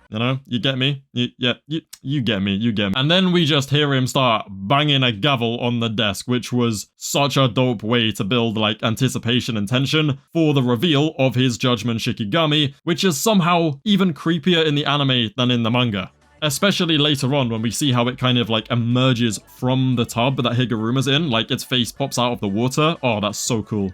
But anyway, yeah, Higuruma locks in, everyone come back, we're having a retrial. And then we cut to the announcement of Higuruma as an awakened culling game player for the halfway mark in the episode. Holy peak. Things then basically pick up where we left off last episode, with Rin and Mai telling Yuji that Higuruma is in Ikebukuro, and that stupid bit, that Remy chick telling Megumi that Higuruma is in Shinjuku. And by the way, the point of this little flashback scene, where, the show suddenly becomes Windbreaker, is to show how Mai kind of looks up to Yuji in a way, because Yuji refuses to just be a bystander. Yuji literally goes out of his way to help people, which is very relevant to what we saw from Higuruma earlier in the episode. Some food for thought. Anyway, time to glaze the production of this episode. Yeah, don't worry, I haven't forgotten, because oh my god, this was actually mad, alright? Again, I love the rotoscope character acting in Season 3. The way Yuji is just effortlessly dodging their attacks and the way he throws those kicks, it looks so dope. I love it. It really does look like a real person is doing them, which I guess is kind of the point of rotoscoping. But yeah, it really does make a huge difference. The most impressive thing about this episode by far though, that a lot of you may not actually know, is that the entire thing was animated by one person. Kind of. Koki Fujimoto. He acted as the sole key animator for this masterclass of an episode, which means he did the vast majority, pretty much all of the animating work for every single sequence. To kind of put that in perspective, the last episode and most other episodes have around 20 primary key animators working on it. This episode had one. Yeah, sure, there were still around 30-second key animators to help finish up the work, but most of the workload fell to just him, which is insane. And if you have a key eye for this kind of stuff, then you might actually be able to tell by just watching it, because the scenes with lots of movement are animated beautifully, but there are also just way more still shots and slow pans that are there to kind of reduce the workload and effectively cut corners so that the higher priority scenes can get more attention. That's why 1 minute you have, a very long-lasting still shot of a building, and then the next you have this unbelievable, first-person POV shot of the defendant looking at his handcuffs, looking at the floor, and we have even more 2D environments as we're moving forward, for no reason other than, the artist flexing their artistry. And maybe in other anime, your average anime, it would be more noticeable, but JJK Season 3's background art and composition is just so fucking good that even when I look at, a city or a building for more than 10 seconds, it still feels engaging. It's just nice to look at. Oh, and the music in this episode? Mwah, incredible. The music in Higuruma's backstory, it kind of reminded me slightly of By the Pool from Chainsaw Man, But yeah, just the whole thing. The background art, phenomenal. The way we cut from the kind of desaturated, very normal, grounded in reality look of Higuruma's life to then the sort of purple, bluish, very, very cold kind of aesthetic that we have in the barrier in present time in the culling games kind of separates the first part of the episode from the second, right? It's two completely different worlds that I feel like we're living in, which can kind of maybe represent the way that, Tengen said Kenjaku has moved Japan across to the other side. We've gone from reality into this fucked up jujutsu world that Kenjaku has created. Or maybe I'm just looking into that and they like the color blue, I don't know. But then, yeah, we also have these, amazing shots of, the defendant walking down the hallway with that 2D environment that we saw in the Hikari introduction episode for no real reason other than it looking dope. Again, the first-person POV, the amazing art of Higuruma's eye. Even just that scene later on in the episode of Higuruma dramatically walking towards Yuji down the stairs is it's just done so well that it makes up for the, still shots throughout the episode. Anyway, the rest of the episode is basically a mix of Megumi and Yuji arriving at their destinations and finding out that they have either been tricked or that they have found their target. As expected, Megumi was the one who got tricked, but thank God he did, because Megumi versus JoJo's side character 42 is actually a generational fight that is going to be hard to hate on no matter how strong your anti-Megumi agenda is. That fight is going to have to wait for the moment though, because first, Yuji is confronting Higuruma, who has, been found lying in a bathtub, fully clothed in a theater that he has made his base of operations for the Culling game. And oh my god, bro, like, Higuruma's voice actor was just cracking me up in this scene. Listen to his laugh after he tells this dad joke. Jokes aside though, the lighting and composition on this entire sequence is amazing. The way he's just like sat there playing with the water with wide eyes makes him look deranged. Like, he's a grown-ass man in a suit, sat in a bathtub in a theater playing with water like he's 4 years old, bro. Like, it's crazy. He's out of his mind. And it's, the whole scene is so desaturated, and it all just further reinforces how depressing and lost this character is. It's amazing. His reasoning for rejecting Yuji's proposal of using his points to create a rule to stop killing also interested me a lot when I read it in the manga, because, he's obviously unaware of Kenjaku's true goal, but even when Yuji says that the game will eventually lead to everybody's death, his logic for like calling bullshit on that is completely sound. It's actually so sound that even Yuji questions himself. You see, the Culling game is built to literally make sure that the game isn't forcefully ended, even by Kenjaku. So it starts begging the question, what has Kenjaku got planned to actually beat the rules of his own game? Higuruma's interest in the Culling game and Jujutsu as a whole being, a way to force an unbiased justice upon Japan is really interesting. And to be honest, I can definitely see where he's coming from with the concept of it. But the Culling games itself is obviously just too brutal to actually work. Still, his interest in a system that delivers forceful, unbiased justice automatically is kind of valid, especially, given what he's seen from the judicial system of humans. I'm getting sick of saying judicial, it's just a difficult word to say in a script. Where I think Higuruma's character really shines, though, is when he's clashing with Yuji Itadori, the judgment versus the judged. It creates for an incredibly interesting dynamic that unfortunately we're not going to see until next episode, so the anime onlys are going to have to, wait for the payoff of this episode, but trust me, it's so going to be worth it. And then when Higuruma gets out of the tub in response to Yuji's threat, like the theater lights just change to neon red and blue, which I guess can only be explained by saying it was divine intervention because of how much aura there currently is in this theater. Seriously though, the last time we got the red and blue neon lights in a fight was Yuji versus Choso, so I am expecting some serious peak next episode. Higuruma walks ominously towards Yuji, and then the OST just starts cooking, bruv. I can't play it, because, copyright, but just imagine that I am. Yeah. Drums. Guitar. Absolute cinema. Wait, is that fucking domain expansion off rip? Bro, what are we even doing here? Yeah, bro, no wonder this dude tore through half the players in this colony already. Man is clearly a beast. God, the domain also just looks so dope. Like, especially with him banging that hammer again, bro. It's so cool. And speaking of him looking dope, listen, when it comes to this character, you know what the JJK fandom is like, alright? I just know the Gojo figure incident side of the fandom is gooning so hard to this, bro. Hell, some of you are probably gooning to him while watching this video. Freaky ass bitch. But yeah, to be continued.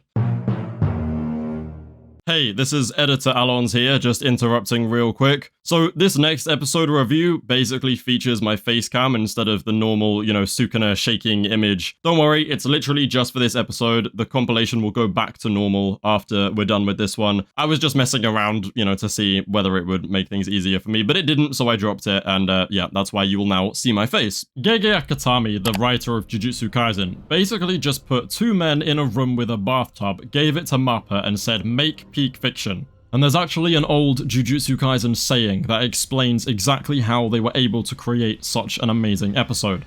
It's a phrase of great power and wisdom. Goso cinema, bruv. Yeah, that intro line took me like 20 minutes to come up with, by the way. I didn't even know how to start this video. Like, I've been sat here staring at a blank page for 20 minutes, trying to think of something witty, or even just find the words to describe what in the actual world I've just watched. So, you know what? I'm just gonna say this.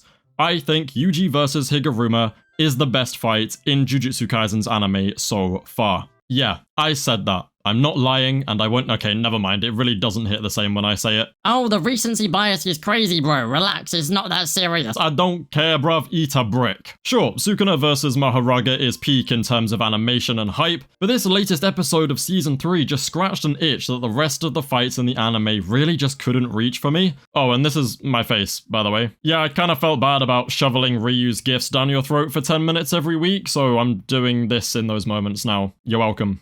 Anyway, episode 9 of season 3 was as incredible as it was because it had the perfect blend of the only 3 ingredients that you ever really need to create actual peak fiction. Peak writing, peak animation, and peak music. Yes, I said music, even though it played a variant of the La La La song that everyone hated. And what? It was beautiful. Shit had me looking like that one Crollo gif. Now, I'm not saying fights like Sukuna versus Maharaga and Choso versus Yuji don't have these 3 things, but it's all about balance. Let's start with just like the animation, for example, right? Immediately, as soon as the episode begins, it's on site. Domain expansion. Now, domains normally look awesome when they're expanded, sure. They definitely don't cut corners, but in this case, we got like an entire 5-second shot of simply just the gravel floor unwinding. Why? Why? It looks so good. And then there's the art direction throughout this episode as well, which is like, you know, we do the first part, which is the whole pachinko parlor trial incident. The domain looks great. You've got this nice warm lighting, spotlights on each character, and you kind of just have fun with the moment, right? But then you cut straight back into that action sequence that follows, and it's neon red with a blue spotlight that follows Yuji around. Very similar to how Yuji versus Choso did it in the bathroom, right? It's like the kind of neon red and blue contrast. And then later on, when, you know, the episode takes a slightly dark and very depressing turn, which I'll talk about in a moment, it goes back to this kind of melancholy, like colder blue or greenish kind of vibe, which is so sick, the way that we literally change the lighting and the colors throughout the episode depending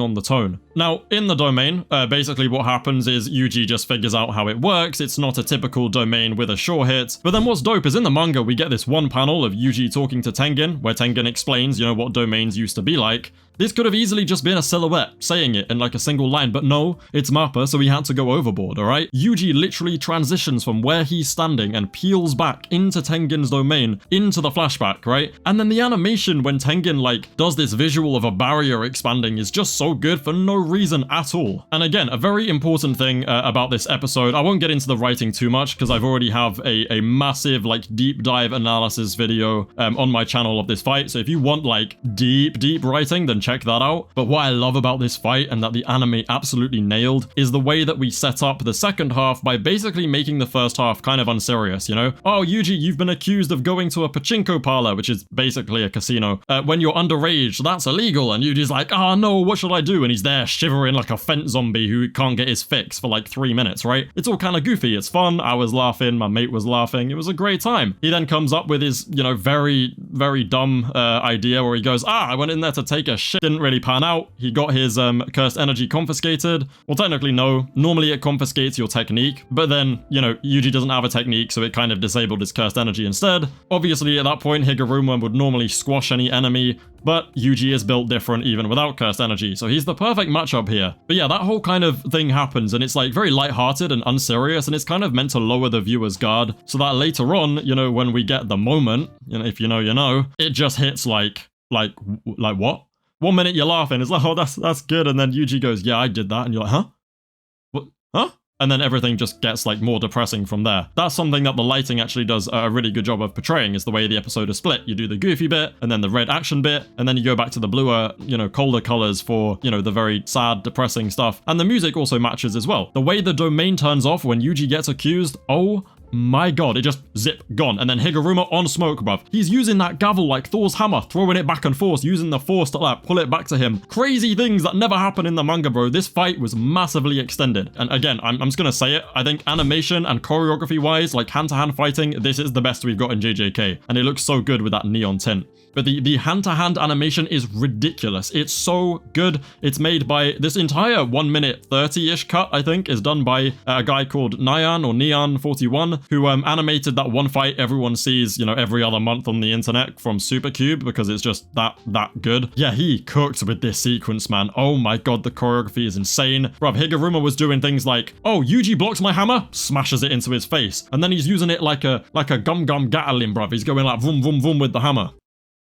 No, I'm never doing that again. But yeah, he's like doing things that Gege like didn't even dream of when writing the manga, and it's amazing. He literally uses it to pole vault onto the stage. Oh, it's so sick. And just, it's so dynamic. The way that like the fluid motion and the saga moments are still like, you can still follow them. You can still understand everything that's happening. It's incredibly fast, but not so fast that you get lost in it. It's so good. It's ridiculous. I will say I think the Choso and Yuji fight was a bit more dynamic in terms of how they use their environment and like the POV shots and stuff. but in terms of like the actual hand-to-hand and just the quality of the overall animation is a different level to honestly it's like probably one of the best hand-to-hand scenes I've seen in animation, to be honest. And again, just like the lighting is great. We finally end up after that ridiculous sequence, after Yuji slides under Higuruma's feet and kind of runs away for a bit, eventually gets him back onto the stage, and then thinks of the retrial moment. So as soon as he says retrial, bam, again, we're straight back in the domain, which I really like because it kind of backs the point that it's more of a rule than like a suggestion. You know, if you demand a retrial, you get a retrial whether Higuruma wants to give you one or not.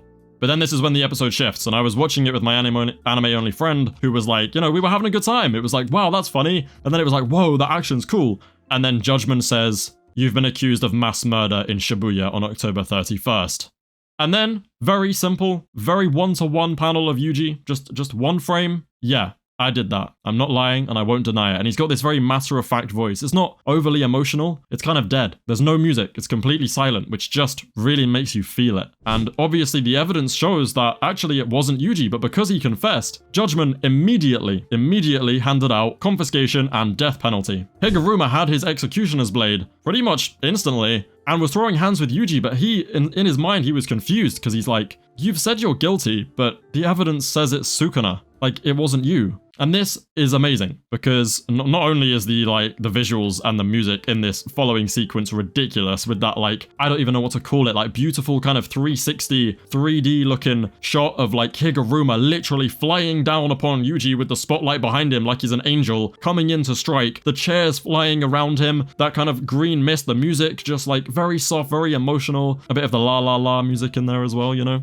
But it looks incredible, it really matches the tone, but what I love about it is just the fact that Yuji is completely defying everything Higuruma stands for at the moment. You know, after being a lawyer for so long, he eventually reached the point where he snapped and decided all people are ugly and just the worst, right? Yuji really does whatever he can to help people, because that's what his, you know, grandpa told him. He is a cog to exercise curses and to help people, to save them. So this is Yuji just being himself, and even just that is making Higuruma question everything that has led him to this point. And he's now having this moment of like, oh shit, I killed those people. And he's realizing, was I in the wrong? Because Yuji is disproving everything he currently believes. Obviously, there is a lot more to analyze from it. Like, I mean so much more, to the point where I managed to bring Gojo into it and the future of JJK. But go watch the video for the full breakdown. But yeah, wow. The parallel between them, because like Yuji, after Shibuya, so far in season 3, we haven't brought up what happened a lot. And we know he feels guilty about it, but it's kind of been gatekept from us because we've been saving it for this moment where Yuji just gets his, like, you know, Judgment judges him.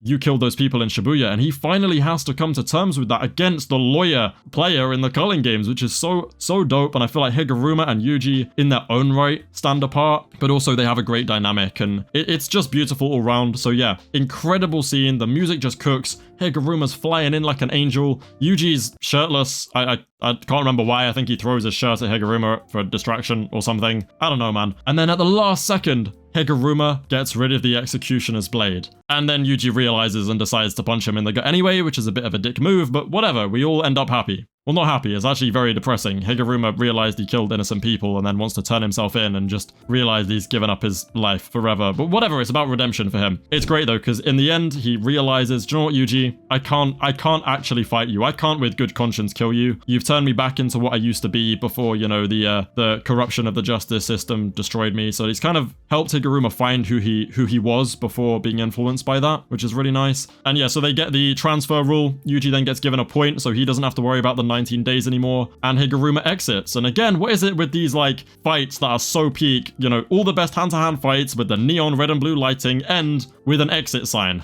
Is that a little callback to Choso vs Yuji? I don't know. How has it happened twice? It's weird. Anyway, I don't even know, man. The voice acting was incredible, considering it was pretty much just 3 characters plus some flashback stuff. The art direction and lighting was insane. It genuinely had what is probably my favorite animated hand-to-hand fight scene in JJK, or just fight. I think it's just one of like at least a top 3 cut in the whole show for me. The music and the way that we just go from, you know, that first part is very lighthearted and it's kind of unserious, and then it goes to the red and the upbeat music and the action scene, and the animation is ridiculous and it's fast, but it's easy to follow and you can figure out what's going on. Bruv, in the manga it's like 2 or 3 pages of, you know, it's cool, but it's pretty basic action stuff, right? But no, we've got Higuruma using his hammer like Thor's hammer, bringing it back, all right? He's like swinging that thing round. He's firing at Yuji like non-stop to the point where you can't even follow it with your eyes. He's pole vaulting using the end of it and extending it outwards. There's that like amazing shot of Higuruma kind of jumping up and through the bathwater, which looks like blood because of the lighting. It's so good. It genuinely is just like, it's such an amazing sequence, and I can't sit here and describe every single frame because I feel like this video would end up being an hour long.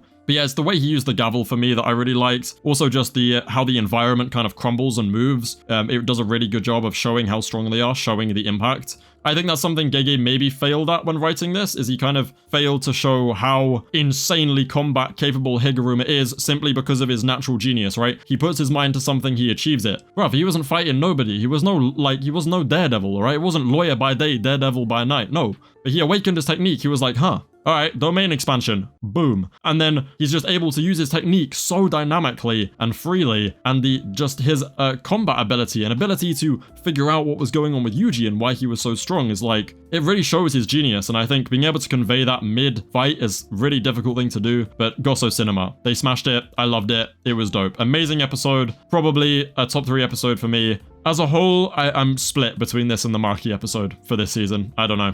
But yeah, it was amazing. Oh my god, dude. Can you imagine Sendai Colony? What the f***? No matter whether you're an anime only or a manga reader, I feel like you've all heard of the JJK character known as Potential Man. He also goes by the names of Fraud or Bum or sometimes Megumi. Now, I'm going to put my hands up and say yes, normally I am very much on that Megumi hate bandwagon. However, when Season 3 started airing, I also put my hands up and said, I'm going to have to admit that, yeah, Megumi absolutely cooks in the Culling games. Gege was, I don't know what he was smoking when he wrote Megumi's colony fight, and goddamn, did storyboarder Shota Goshizono, yes, Goso Cinema, again this episode, its peak, and also episode director Ichikawa absolutely just elevated Gege's vision for Megumi, and wow, they made this episode unnecessarily beautiful. But also, Megumi isn't even really the highlight. I was expecting to talk about that guy for ages when this episode came out, but nah, there's someone else. There's someone else who just stole the whole show. Takaba. Oh my god. I'm gonna get onto that later, actually. Do you know what? I'm gonna save it because I feel like what I have to say about Takaba needs everybody's utmost attention, including my own, so we'll let that sit. Anyway, this episode, now, I'm gonna just say this. I feel like it was a lower priority episode compared to the others. I don't think anything ridiculous happened, but obviously because it's JJK, the standard is already way higher than normal, so the moments that look really good still look really good, and the overall, general direction and art throughout the episode is just, it's so beautiful. So the episode begins with Reggie and Megumi picking up their conversation from episode 8. I'm not going to kind of rehash what they talk about because, watch the show, guys, you should know this by now. But a detail I really like in this conversation is that Megumi tells Reggie that a rule allowing the transfer of points will soon be added, which basically means that Megumi has absolute unyielding faith that Yuji will add that rule. And sure enough, shortly later, the rule is added and Megumi goes, okay, cool, Yuji did it, as expected, I can lock in and just kill these guys now if I need to, no need to hold back. Which is great, because it just shows how much Megumi has, unyielding faith in Yuji. Anyway, when Reggie realizes he's not going to get Megumi onto his team, which is done through a sequence of basically just still shots at the beginning of the episode, I feel like there was a lot of time saving, which is why I say it is possibly a lower priority episode. But then Chizuru Hari, who is this NPC burger bot sorcerer, comes running at Megumi, but he is not on that guy's level, bro. Megumi dips into the shadows, over the shoulder, and dashes that man off the balcony. I'm talking, he launches that dude, bro. Like, in the manga, he kind of, pushes him over the railing, but nah. In the anime, Goso was like, nah, we're gonna have him throw him to the next city, bro. Like, cool, I guess. I don't know how he survived that, but cool. And then Hazanoki's eyeball drops and explodes in this weird kind of Demon Slayer style 3D explosion, which at first I was like, that kind of looks weird, but it grew on me, I'm not gonna lie, I like it, and I especially like that slow-mo shot of the explosion creeping round the doorframe.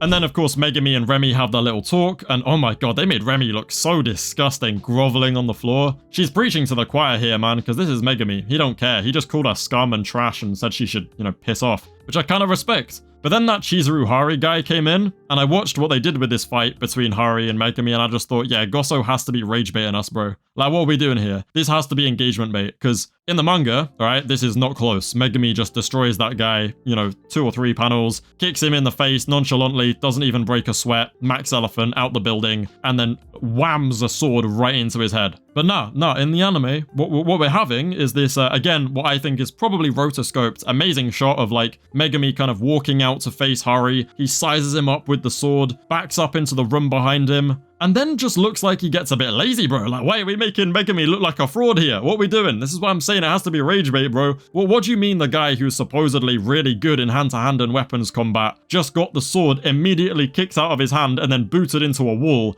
only to then fall back on using his Shikigami to save his ass and kick Hari out of the building? Listen, it all looks dope, okay? It looks great, and I appreciate fight extensions. I'm not complaining in that respect, but bro, this does nothing for the Megumi agenda, bro. Alright, this guy gets slandered enough. Why are we having this random NPC put hands on him? Oh, it's just not a good look. It's not a good look. Gosh, Azono, why?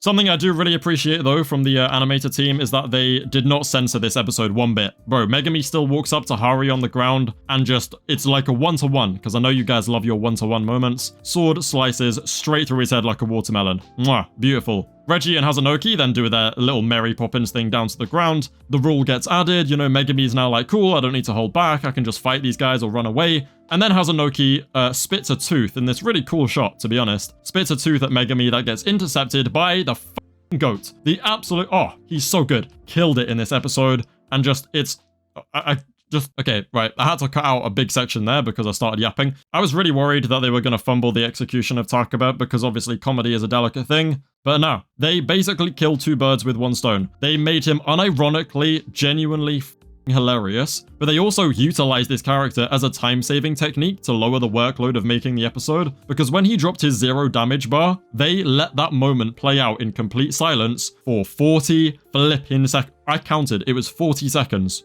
Bro, he just stands there and wastes a whole minute of the episode, bleeding from his head, smiling, with Megumi like, I love the way he just shifts awkwardly in the background. And even Reggie and Hazanoki start like shifting awkwardly because it's uncomfortable, you know? He's just said this ridiculously unfunny thing and just standing there like a dumbass. It's done so well, bro. I can't. And then of course the Wi-Fi bar. Oh my god, the Wi-Fi line was executed to perfection. He sounds so funny. In the manga, the joke is, you know, if you read TCB, it's actually none of your busynet, like biznet, like business. But in the Japanese, it translates directly to Wi-Fi, which is why the joke might not land and it might just sound funny to you. I don't know why I'm explaining this, no one fucking cares. And just like in the manga, they had to censor that shot of his ball falling out of his costume, but if you actually watch very carefully in the anime, as he turns around after that shot, you can see his literally like shift in his underwear. It's so funny. And when he goes to dropkick Hazanoki, there's these dumbass cartoon sound effects, and they do it from like 4 different angles. It's so cliche and stupid, I love it. I feel like I'm watching Tom and Jerry, bruv, it's great. Actually, just the whole episode has this really unserious, goofy, colorful, and vibrant, very cartoonish feel to it, which is something that I feel like couldn't be portrayed as well in the manga, because obviously in the manga, you know, it's black and white. You don't have this kind of contrast. You don't have voice acting. You don't have music.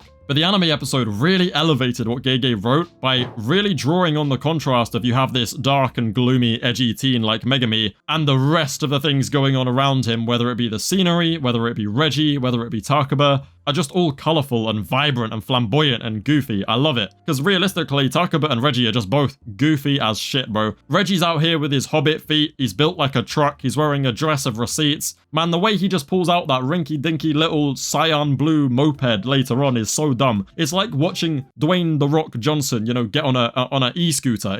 It's just, it doesn't make sense, bro. It does nothing about this episode makes any sense other than Megumi. He's like the most realistic part of the episode, but it's dope. It's such a good contrast, and I feel like they really go all in and bring it to life in this episode. I'm actually really struggling to put into words how I'm finding this. I don't know, the Takaba thing is just hilarious. Like the way he does his own ad-libs and the sound effects that he makes, like just the little noises. I don't know what Takaba's voice actor was smoking, bro. They gave him some crazy drugs, locked him in the recording booth and just said, do your thing. I don't know, he was cooking, it was sick. And then, as if that isn't cool enough, we go back to the, you know, Megumi and Reggie stuff, where instead of just having the conversation about Reggie's curse technique on the street then and there, like they do in the manga, there's this massive anime-only chase scene where Reggie's, like, running down the scaffolding, dodging Nue's lightning, and again, I just want to say it's rotoscoped, even though it might not be, because it looks that damn good. And then you had Reggie using his technique, which is great because I do feel like in the manga he didn't really use it to full effect. And it's nice just to have this anime-only sequence, you know, storyboarded by the GOAT himself, where we get to see Reggie's technique used in a much more versatile way. Bro, he was like summoning giant plushies to cushion his fall. He was doing this weird thing where he was putting like rock climbing things on the wall to help him run on the wall or something. And then later on he just drops a whole ass piano on Megumi in an alleyway. It's just dope. But the action sequence of them running around the city is just generally sick. Like, Megumi looks dope as well. Him summoning Max Elephant out of the building was really, really cool, actually. I really like that moment specifically because it kind of emphasizes the use of the shadows because that part of the building was in shadow. But then, you know, eventually after all of this peak fiction, they end up in the gymnasium where Megumi dodges these lorries that Reggie sends flying at him. Or sorry, I should call them trucks because most of my viewers are American. He summons these trucks and Megumi like dives under them. And again, the camera looks like it's handheld, bro. Like the cameraman low-key is on acid or something. Like he's just wobbling all about the place, which is really sick because, okay, cool. It was a well-animated shot, but having the camera like violently move really kind of brought that moment to life for me. I thought it looked really sick. And after saving some more time by doing these slightly egregious slow-mo shots, yes, I think my only real complaint of the episode is that the slow-mo was a little bit overdone in places. I mean, if you're gonna have Takaba and those kind of moments be long and drawn out for the sake of saving time, don't also overload it with slow-mo, but that's a minor inconvenience, alright? It's not a real complaint. After all that gets packed up though, it's time for the pinnacle of the episode, and somehow, in the space of only 3 episodes, we're getting 2 with domain expansion cliffhangers. Because Megumi starts talking about how his domain is incomplete, can't be contained by a barrier, and as soon as he starts talking about barriers, Reggie suddenly looks shook. Now this is a moment that I think the anime did a really good job of portraying, that Reggie is in genuine disbelief that Megumi was about to unleash a domain expansion, because despite Reggie being very strong, it kind of emphasizes, you know, how much higher of a level of sorcerer you have to be to have something like a domain expansion, and you can see that expressed very clearly on Reggie's face, which was dope. So yeah, the music then kicks in, we're building the tension again. It kind of reminds me of when he says, oh, it's the Southern Cross to Carrara, and that kind of vroom music starts playing again to build tension, and then we get this great zoom out shot of Megumi actually expanding the domain, and then it's the best it's ever looked. Like, it looks good in season 1, it looks okay in season 2 in Dagon's domain, but here you've just got like this weird neon blue lightning effect with the core of the domain hanging above him. Like, it looks so sick, whereas before you kind of just see the shadow spill out, right? But this is a different level. It's beautiful. I love it. So, yeah, that is the episode. Again, I think my only complaint is, like, the time-saving moments being used in the Takaba section for comedic effect is completely fine. If anything, it's peak. It just made it funnier. And at the beginning of the episode, I don't care about seeing shots of the scenery because all of the art is so beautiful that I'll happily just, you know, sit there and watch it while listening to them yap. I think the only thing they could have maybe fixed up a bit was the slightly egregious slow-mo at times, but it's honestly not a big deal at all. Yeah, Takaba was the highlight. Megumi low-key going mid-diff and getting hands put on him by an NPC like Hari is just funny. I honestly do think that is just engagement bait from Goshizono. I don't have a problem with it because it doesn't matter at the end of the day. I just find it hilarious because Megumi gets slandered enough, bro. He already has enough bad things going for him. We're gonna have people out here saying he was getting packed up by Hari. Let's not even go there. I'm doing this episode 11 review a little differently because this episode is very, very special. And if you're a long-time viewer of my channel, you will know why. This time, I'm starting with a very quick breakdown of that thing which happens at the end of this episode before diving fully into Megumi versus Reggie. So, like the video, subscribe to the channel, and let me tell you about the long-awaited masterpiece that is Sendai Colony and the 4 sorcerers that started it all. These 4 players were such monsters that after wiping out the rest of the colony, they ended up stalemating in a situation that would famously become known as the 4-way deadlock. However, on November 12th, 11:28 AM, a new player entered the colony all alone, and the deadlock was broken. Yeah, you've probably seen that edit on TikTok or Instagram or something, right? I can't believe it became a thing. But yes, this episode finally marks the beginning of Yuta versus Sendai Colony, which is often considered one of the best fights in all of Jujutsu Kaisen, like, period. This is probably going to be the most intense Jujutsu Kaisen battle we've ever seen. The introduction is all we really get in this episode. All of Sendai will be next episode in a 27-minute special, confirmed. But the actual introduction of the players itself is, oh my god, it's so beautiful. Like the OST is like, it's so different to anything else I've heard in JJK. It's got this really kind of like eerie and sort of almost horror kind of vibe to it, right? And we also just finally get a full look at Kurarushi, the cockroach cursed spirit, who I really like this visual of him just kind of like stood looking kind of small against the wall. And then we have, obviously, Druv. I mean, I don't know what to say about this guy. If you know, you know. He's obviously very scary, but he's dead, so there's that. But then the goats, Ryu and Uro. And yes, I know the Goonas are gonna come out in full force for this one, and why the hell did Mappa decide to animate her feet like that? I don't know. Am I complaining? Definitely not, because god damn. Okay, right, no, I actually need to contain myself. Ryu looks absolutely dope. Like, oh my days. And just the kind of sort of warm pink reddish lighting signifying Druv's domain, and then the way that lighting just switches back to the normal sky when Druv dies is really, really cool. It's actually pretty one-to-one with the manga, which I know a lot of people like when things get one-to-one. I quite enjoyed Yuta's introduction of slicing down Druv. Obviously, that was never going to be anything crazy. It is literally just one panel in the manga.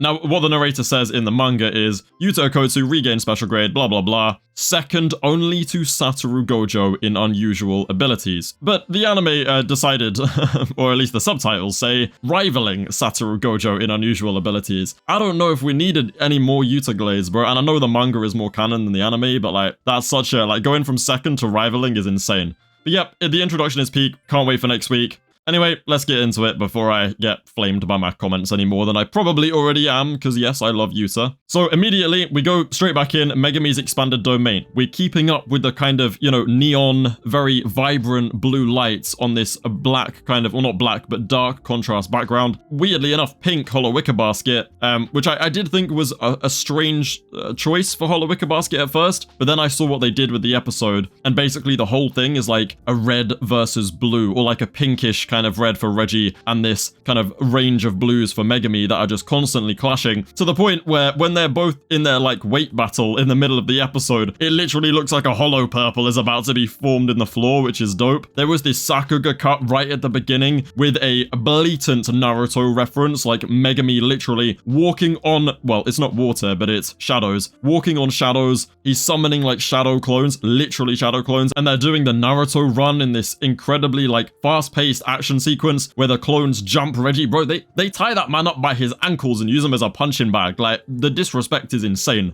And then everything gets very, very fluid, kind of like the second episode of season 3 with the Naoya stuff, right? I know a lot of people won't like it. I am a big fan of this style of animation. It is a bit hard to track at times, sure, but I generally just really enjoyed how it looked. And it also matches the kind of feel of Megumi's clones being made out of this like fluid sort of liquidy kind of shadow substance, right? So I really enjoyed that. And then the episode kind of comes to a grounding halt when Reggie drops the cars in the shadow, and we have again, the whole area is just surrounded in this very dark blue shadow, and then you have the center where Megumi is trying to bear the weight of the cars with this kind of very vibrant, bright blue, or neon kind of color, right? Cyan, I should say. We get the explanation that Megumi has to bear the weight of whatever falls into his shadow, and because the cars were dropped in there, he now has to bear that weight, and that is obviously going to cause a problem. But Megumi's accounted for something like this, and he decides, well, he basically decides Reggie has something that he needs to address.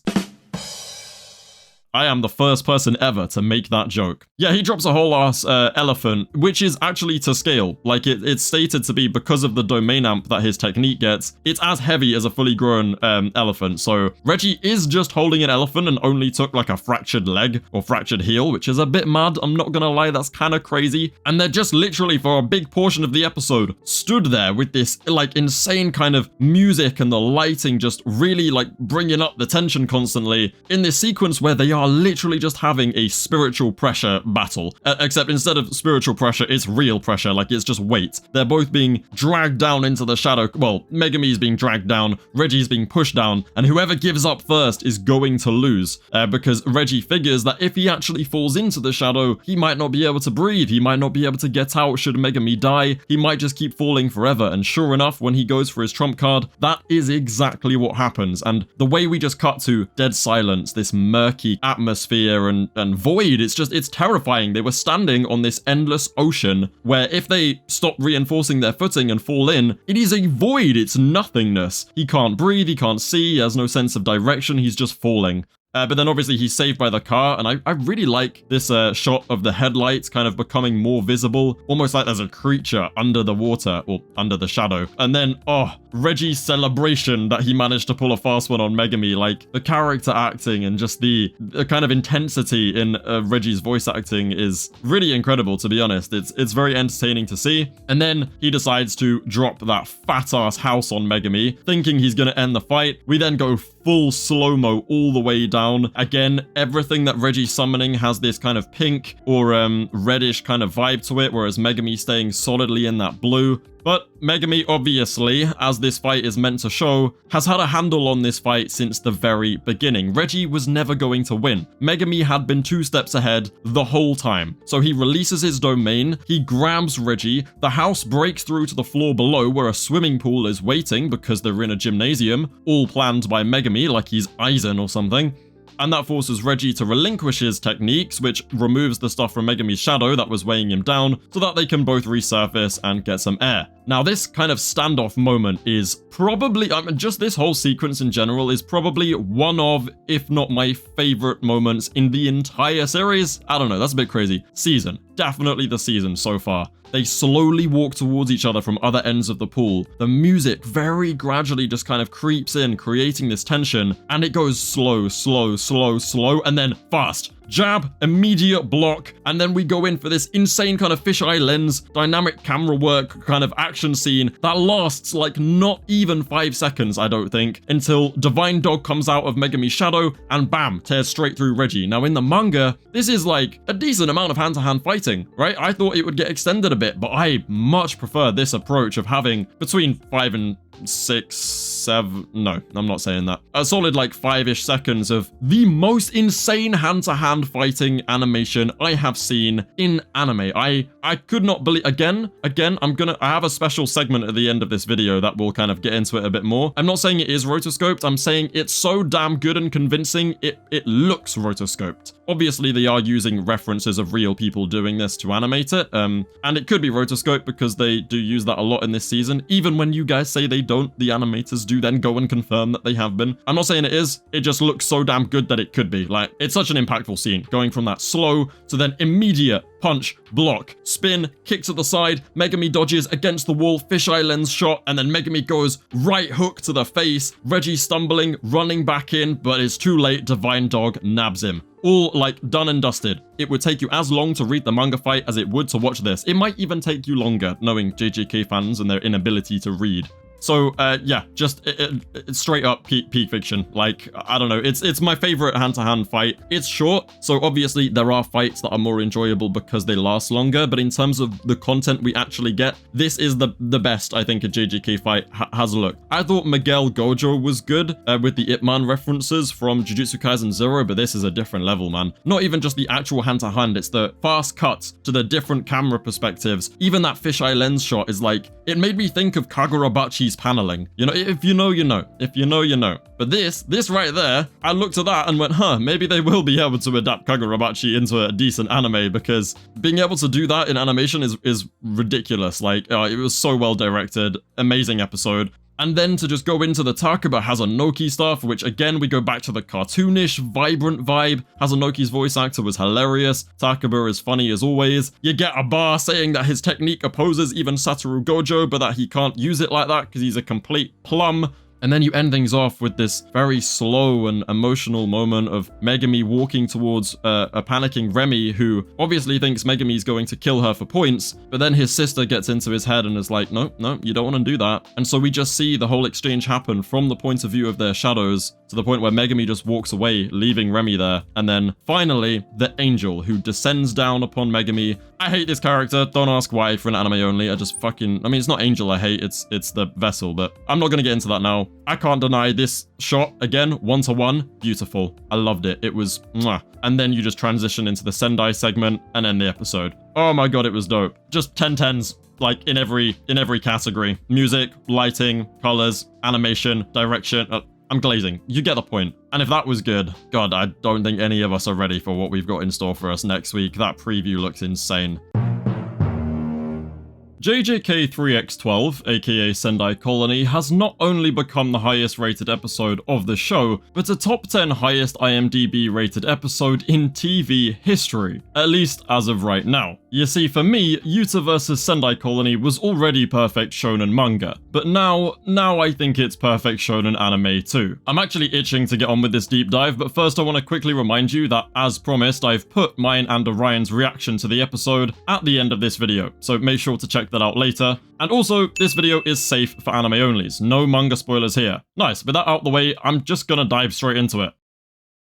Right then, so Sendai Colony is a cool fight, sure, but it's ultimately a clash of ideologies. The entire event is the personification of Jujutsu Kaisen's most prevalent themes of strength, isolation, and how you should choose to live your life. Yuta, a character driven by the value of his relationships who has no desire to fight for selfish gain, directly opposes Takako Uro's Heian era mentality, where the value of relationships is forfeited in favor of said selfish gain. She has the mentality of a pure monster, where you just throw everything away to reach your own ideals. However, Ryu Ishigori is kind of a middle ground between Yuta and Uro. Back in his age, he made a name for himself before settling down to live a complete and happy life with his loving wife, and yet he still felt unsatisfied. In fact, his desire for someone to finally give him the fight that no one in his lifetime ever could was so strong that it reached Yuta Okkotsu on an emotional level. And in the words of the narrator, though he'd probably never find meaning in fighting, Ishigori's gaze melted Yuta Okkotsu's heart. The line "just this once" from Okkotsu gave me actual chills when I read it in the manga, but seeing him say it in that like 1-to-1 adaptation with the music and the pink color of his laser and just all of it, oh, absolute cinema. But what does that line actually mean? Why is it so peak? Why does it hit that hard? Well, it's because Yuta actually had no intention of beam clashing Ryu in that moment. He was going to fire a much less charged up blast before Ryu could release his to catch him off guard, which probably would have worked. But Ryu's longing stare is the only reason that Okkotsu changed his mind and committed to fully charging his beam, even though he knew he would probably lose the actual struggle. The more and more Yuta pounded him after that point though, the more and more the dessert got eaten, which was such a dope visual for the anime to add here, because it literally shows Ryu's unsatisfaction being satisfied. Is unsatisfaction I don't think unsatisfaction's a word. Dissatisfaction? It made Ryu happy, that's the point. And speaking of the anime's adaptation, I didn't realize until watching this that Aizo was pretty much written for Sendai Colony, and it was the perfect song to play here. When the beginning of it just crept in leading up to their clash, and then the beat dropped for the beam struggle, oh, absolute chills. I mean, think about it, yeah? Love me, kill me, hate me. These lyrics literally represent the three main players in Sendai Colony. Love me for Yuta, kill me for Ryu, hate me for Uro. You could probably make arguments for switching some of them around a bit, but it ultimately comes down to your interpretation. Either way, it's peak. Like I said before, the Sendai fight is a deadlock of ideologies, with all of them having an element of truth to them, but only one of them being the ultimately right path to take. A few manga readers have criticized this because apparently Yuta remains unaffected by Uro's influence and the sorcerer ideologies explored throughout this fight, which really isn't the case, but I can't elaborate on that because spoilers. Actually, it's not just spoilers, I simply don't have time to go into a massive deep dive analysis of the story, especially since I already have a 30-minute video on it, so check that out if you want a much deeper breakdown of this fight. Narratively wise, this video is pretty much just scratched the surface, but even then I think it clears up that saying Sendai has no writing or themes at all is just wrong. Although I will concede that a lot of the deeper themes in Sendai, and JJK as a whole to be fair, aren't always going to be written in a way that suits everyone's taste. It's quite a niche writing style. Bit similar to Bleach, to be honest. Gege really does not like to hold your hand through the deeper stuff, which is why JJK often gets called out for having no story or writing. Sure, that's a bit, over the top, but I understand the principle. The writing and themes are there, it's just not as visible to a casual viewer who takes things at face value. That's valid though, I'm not trying to say there's anything wrong with that. If JJK isn't your kind of story because you don't want to be a nerd like me who just obsessively pores over the source material, then I can't blame you, you know? But that doesn't mean the writing doesn't exist at all. Anyway, this is meant to be a review of how the anime adapted the manga and not a fat over analysis of the writing, so I'm gonna quit my yapping on that for now. Long story short, themes and such, you know? Right, with that cleared up, I can now finally start frantically rambling about everything Mappa did to make this a truly 10 out of 10 adaptation. Normally, I feel like I can pinpoint the best parts of an episode on a specific member of the staff. Oh, Neon 41 sequence was awesome. Fujimoto's character acting looked incredible. Goso cinema, etc, etc. For Sendai though, I just can't do that because unlike every other episode, this one had a properly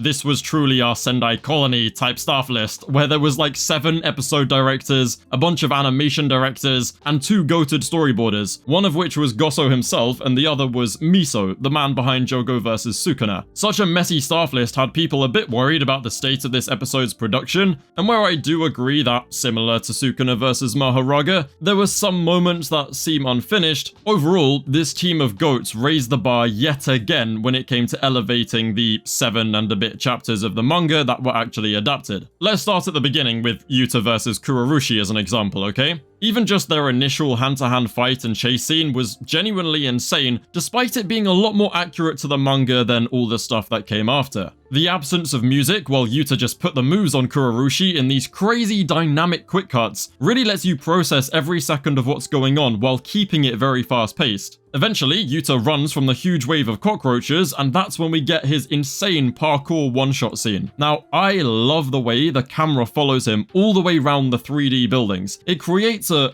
really great sense of speed and momentum, akin to the ODM gear sequences you'd see in Attack on Titan. Yeah, sure, Utapon and Sakuga-style high-speed movement looks dope when done correctly, like in the Maki episode, but I've always had a bit of a soft spot for when animation can achieve such a sense of speed without sacrificing the integrity of the drawings. I think both this episode and a lot of Attack on Titan are very good examples of this. Me personally, I also don't think it's an issue to achieve such things by employing tools such as 3D CG and rotoscoping. No, I'm not saying anything in this episode has been rotoscoped, alright, chill. I'm only saying that this season as a whole has been confirmed to contain a lot of rotoscoping and 3D models, which some people just look down on for whatever weird reason. I mean, if it works and it looks good, then by all means, keep doing what you're doing, you know? The manga version of Yuta vs Kurorushi also has so many amazing combat panels which often get overlooked in this fight. Partially because TikTok just loves to make up stuff about Yuta being trash without Rika, and there's a whole army of JJK LARPers out there. The anime seems to have finally put that silly LARPer joke to rest though, because it took those moments, such as Yuta's cursed energy slash and him lighting up a cockroach tornado with cursed energy, and somehow made them look even more impressive, not to mention visually stunning. Even Kurorushi himself got a crazy anime upscale. Bro was already terrifying in the manga, I totally get why Uro didn't want to go near all that, but his cockroach swarm was still relatively contained compared to the totally overwhelming tidal wave that they show in the anime. I mean, bro was moving like Jogo, spreading his wave of cockroaches across 2 whole apartment blocks before creating giant insect-like arms in the sky, and instead of just the one tornado, the anime gave him 2 much bigger, scarier tornadoes. Now, all of this is obviously great for Kurorushi's PR. I mean, I did not think I'd see as much Kurorushi love on the timeline as I am now, but it's even better for Yuta, who was casually swatting away the swarm with his pink cursed energy. And oh bruh,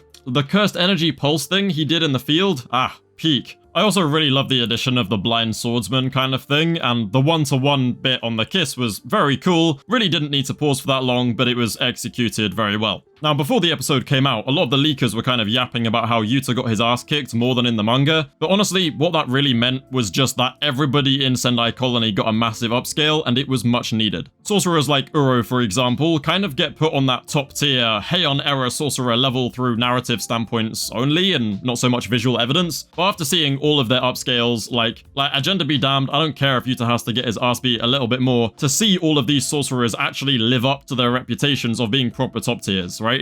It's a great kind of addition just to make them all that much stronger. I like it. Speaking of Uro though, her pull-up was so dope. I love Yuta's genuinely confused expression and little twitch as like sky manipulation seems to grab him. And 2D Yuta gotta be a top 5 funniest frame this season. Almost got me as good as crackhead Megumi. In terms of sound design, sky manipulation and Granite Blast are top tier in this episode, and just in JJK as a whole, I feel like the sound effects have never been better than they are here. The little whoop sound her technique made when blasting Yuta into Narnia is so satisfying. Her entire first encounter and conversation with Yuta happens all together in the same location in the manga, but here, Yuta's getting pelted all over the shop and wait, is that a One Piece reference? The real kicker is how their heart-to-heart about the way in which you choose to live your life was changed from outside, you know, just in the middle of the city, to in a museum that actually depicts all sorts of things related to these characters, such as the Heian era that Uro comes from and a Fujiwara general behind Yuta. Understandably, Uro reacts with like pure frustration when Yuta, someone who reminds her of the Fujiwara clan who denied her an identity in the first place, starts lecturing her about how she's chosen to live. Her frustration is also just way more visceral in the anime. She had Yuta by the throat and launched him across the whole town, and oh my god, that weird mystical music has my legs shaking every time it plays. I can't play it because of copyright, but you know what I mean, right? It goes like bum bum bum.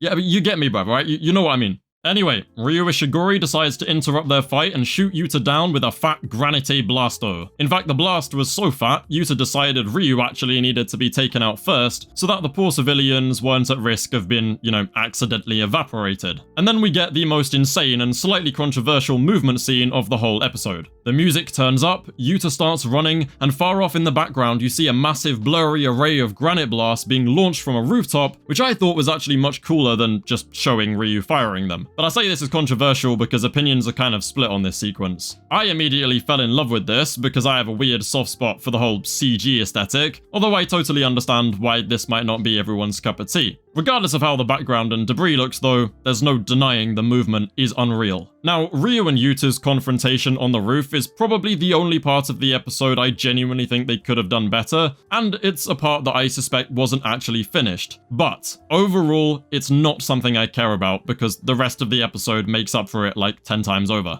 See, I love this page of Yuta and Ryu going hand to hand on the rooftop, and I was really looking forward to seeing Mappa's take on it. But instead, they kind of just flashed the panels on screen for a picosecond each and got on with their day. Which is fine, because the anime only fights and hand-to-hand stuff that goes down later on, like I said, make up for it 10 times over. Still though, that doesn't change the fact I didn't think this moment was anything worth writing home about. I also noticed that a lot of dialogue was cut, such as Ryu thinking about how Yuta's cursed energy makes it feel like he's punching a water tank, and the bit where Ryu glazes Yuta's reserves and says his output isn't really anything ridiculous. However, I think this was mostly a very smart choice from Mappa, because the lines they removed just weren't necessary to spend time saying out loud when you can show them instead. That's why I don't think Sendai Colony felt rushed. It matched the pace of the manga pretty much 1-to-1, and managed to fit in 2 crazy long anime-only fight scenes. I mean, we already know that Yuta's huge cursed energy makes him a tank. We don't need to drag out the episode by explaining it again when we could be extending the actual fights. And speaking of anime-only extensions, holy moly, Ryu vs Yuta was crazy. So crazy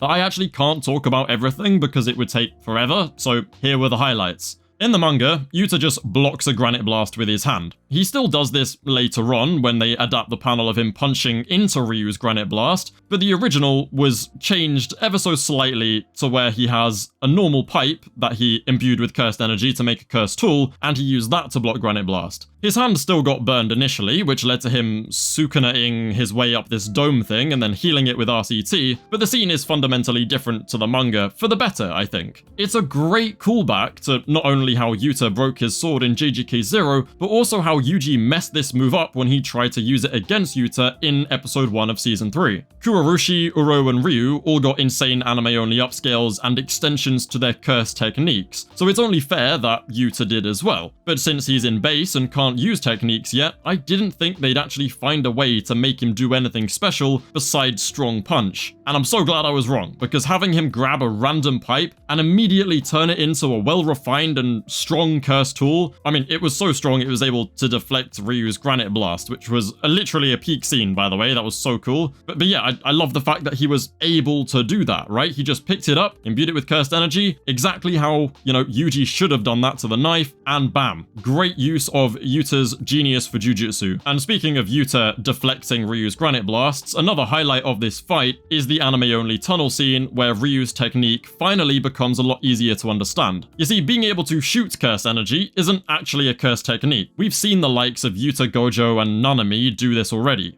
Ryu's technique doesn't let him fire cursed energy, it lets him fire and manipulate cursed energy. He can change the concentration, like when he makes those precise little white lasers. He can spin it around like he does later on, and he can fire multiple homing lasers like he did with the bridge. This is exactly why he can still fire a massive granite blast beam after domain expansion. His technique does burn out, but his technique isn't what lets him shoot cursed energy. And I feel like the anime subtitles made that a lot clearer by saying a basic attack, one as simple as, you know, shooting a big beam of granite blast, is easy enough to do without the cursed technique. Firing the big laser is very doable, he just can't control the concentration or manipulate it after domain. Also, Ryu combing his hair even after Yuta threw a whole ass train at him is so cool. Like, I don't know why they decided to make him even cooler than he already was. Moving on though, Bosch. Yuta slammed by a gorgeous thin icebreaker, which was the last straw before Yuta decided to summon Rika and finally lock in. Now this frame right here, along with so many others, shows exactly why this episode worked so well. The one-to-one moments are biblically one-to-one, but then the stuff in between is ridiculously inventive and out of the box, resulting in an episode that has the perfect balance of strict one-to-one and creative freedom. Genuinely, it's perfect. I mean, if it wasn't for leaks and people making up their mind about this episode being rushed before even actually watching it, I doubt I would be seeing that criticism anywhere near as much as I am. Sure, it was 7 chapters in 27 minutes, but they objectively did it, like the evidence is in front of us. Anywho, I think it's about time I yap about my favourite section of the episode. The car park free-for-all fight, the 3-way domain clash, and the final beam struggle. So once base Yuta is done playing around, he summons back Rika and activates his 5-minute timer, which means Rika becomes fully manifested, he can access his cursed techniques, and he can access Rika's storage of cursed energy. Now sure, Mappa extending a fight is definitely nothing new, but a fight extension is not what happened here. They just straight up added an entirely new fight scene between all 3 parties at once, and you know what? I'm so glad they did, because I think it might be my favourite sequence in JJK. It's definitely up there. First of all, insane Uro upscale. She's been moving like Gear 5 Luffy, and I love it. But Mappa workers have to genuinely be a different breed, because I can't even fathom how they animated this sequence. The coolest thing about this though is that in the manga, once Yuta gets the gauntlet, he doesn't interact with Ryu at all, but in this fight, everyone gets a shot at everyone. Okay, yes, the hand-to-hand stuff is incredible, but this is JJK, you know, that's nothing new. The real kicker is the crazy inventive ways that Mappa made Uro and Ryu use their techniques, especially Uro. Here are the highlights for me. Ryu using Granite Blast to fire quick, less powerful lasers is very cool, but the ring of spinning cursed energy that he traps Yuta in, sort of like a makeshift sumo ring, is cool as hell. Also, having Yuta fight Ryu with the gauntlet makes so much more sense than what he does in the manga, because everyone who read this fight wonders what the hell the point of the gauntlet even was. Like, what does it even do? Here though, we see Yuta tank a Granite Blast with the gauntlet. I mean, he'd spent the whole fight until this point having his hands constantly charred when he blocks the blast. So, you know, using the gauntlet to save himself the need to use reverse curse technique makes so much more sense for why he would choose this weapon in the first place. I feel like this is a perfect and very subtle example of how well Mappa fine-tune and elevate the source material. Uro though, oh boy. At one point, Yuta and Rika surround her, and she literally swipes the sky in a circle to make Rika's punch hit Yuta, and later she manages to pull the exact same move in such a way that Rika ends up punching herself. My favourite bit of extra sauce that they gave her though is when Rika sent Uro crashing towards a building, but she just nonchalantly bends the sky away to create a sort of slide that just flings her back on course. Eventually, they end up standing on a roof, and the sky starts to turn grey. A suspenseful music similar to Sukuna's domain theme creeps in, and Ryu Ishigori starts beating his chest like Gear 5 Luffy. What I didn't notice about this moment at first though, was how Ryu is actually creating shockwaves while doing this that made the building below him crumble away, leaving them space for their domain barriers to manifest, which is a really cool detail. The actual execution of the iconic three-way panel is peak. Like, I don't even know what you want me to say about it. Every category, music, voice acting, visuals, like I don't know what to say. It was just perfect. There really isn't anything more I can add to that. It's not until both the returned Kurorushi and Uro were put to sleep after this moment, though, that we got what might be my favourite moment in the anime. And for the record, my previous favourite moment was Yuta's love beam in JJK 0. Now, I've already over-explained the awesomely wholesome interaction between Yuta and Ryu enough in this video, so I won't dwell on it, but oh, it's peak. I mean, you'll see it in the reaction segment in a second, but Orion and I immediately clocked the start of Aizo creeping in, and holy f***, I've never had chills like that watching this show before. The way the beat drops on one of the most visually striking pieces of art in the series, like the way Ryu's voice actor absolutely bellowed the final granite blast as Yuta ran towards him. Oh my god, I've lost count of how many times I've rewatched that moment. The final portion of the fight was actually a lot easier to follow than in the manga as well. And I think that's mainly thanks to seeing a physical timer. Rika went back to partial manifestation, got clapped by Ryu, but then he turned to see that Yuta still had more to give him even after all of that. And at this point, we're down to no techniques, no granite blast, no shikigami, they just revert to type, pure hands. Throw in some visuals of dessert being eaten and a direct one-to-one panel before the music reaches its climax, and then Yuta ends the fight with his genius granite blast redirection, and you have yourself what is the best fight in JJK, undeniably, like, so far. I love this shot of Yuta smiling as Ryu collapses on the floor because it really puts into perspective how unreal what Yuta did here actually is. In a single day, he wiped out the entire game's most dangerous colony. He walked away with 190 points that he just stole from a literal Heian era sorcerer and the highest output sorcerer in history. Absolute madness, like what? See, you guys get it all wrong. You think I glaze Sendai because I'm a Yuta glazer, but that's not right at all. In fact, it's the other way round. I read Sendai Colony, and that's what made me a Yuta glazer. But yeah, for the record, this video was delayed so long because I got cripplingly ill over the weekend, but also because I was actually just speechless. Like, I have written and deleted this nearly 5k word script 3 times before I was happy with it. But I'll cut the app short here and just play the segment of me and Orion reacting to the episode. So, like the video, subscribe to the channel. Thanks for watching so far, and yeah, fat headphone warning because we scream a lot. Enjoy. Oh my god. Oh my what the fuck is that? Hello? Oh my god! The upscale is insane! Kurorushi! Okay! He's moving like Jogo, bro. I like that they're buffing Kurorushi because he's a special grade. Like, he can talk. He should be, like, logically. Wait, he's gonna do it.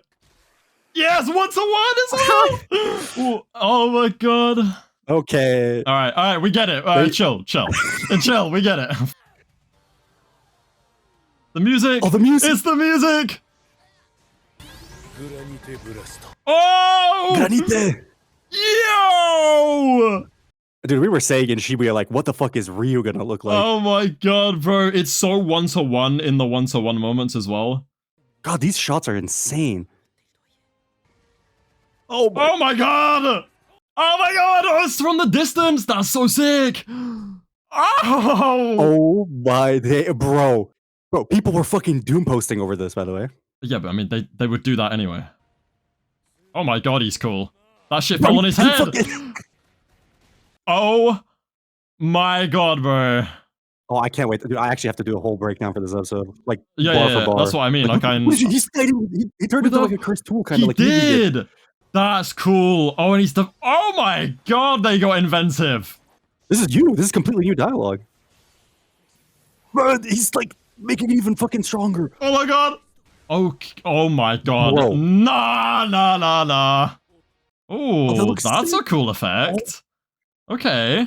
Oh, she's like falling down because she can't maintain her fucking technique. That's such a cool detail. Oh my god. Wait. This is switched completely. Oh yeah. Oh no, I'm pissed about the way the leakers were talking about this episode. I'm real pissed about it because. Dude. What's that? Like, this my buff god. is insane because he's fighting with 2 of them. Yeah, but you know what though? If they're gonna make Kurorushi and Ryu look like that, they had to give us something. Okay, Rika upskill. Oh my god. Oh my god, do you see how she like... Do you see how she dashed that? Oh, that's so cool. and punch him. Muri, oh, he sounds so cool. I forgot he even uses that. Nah, like, oh my god, that's so cool. I actually have so much to say, but I haven't taken a single note. Nothing. Me neither. I've written nothing. Oh, shut up. Oh my god! Ah! It's so peak! Oh my god, it's nearly over. Oh, so peak! Ah! It's so peak! I can hear it! Oh, I can hear it! That's what I knew! Oh, I forgot that was coming! Oh! Nah, it's the best episode they've ever made, bro. I'm sorry. Oh my god, bro. That choice of Izo here is so good. Oh, the way he says it is so cool! Yep, the icebreaker. And it's done. Oh, it didn't work! Oh, it didn't work! He didn't get it in time. Rika's gone back. His VA. So good. His VA is so good, dude. This song is so perfect. He's eating all the dessert because of the fight. Oh my god, this is so peak. Okay, classic, like Hajime Ippo. Yeah. Oh! Bro, genuinely, like, watching this episode with you right here, it's like making me so happy we're doing a fucking collab. Like, and bro, imagine if I sat in silence by myself and watched this. Oh. It's so peak. No, it's actually so good. I can't even fathom what the final arc of this series is going to look like animated. Me neither. Dude, I love their dynamic, man. It's like, they're just so good.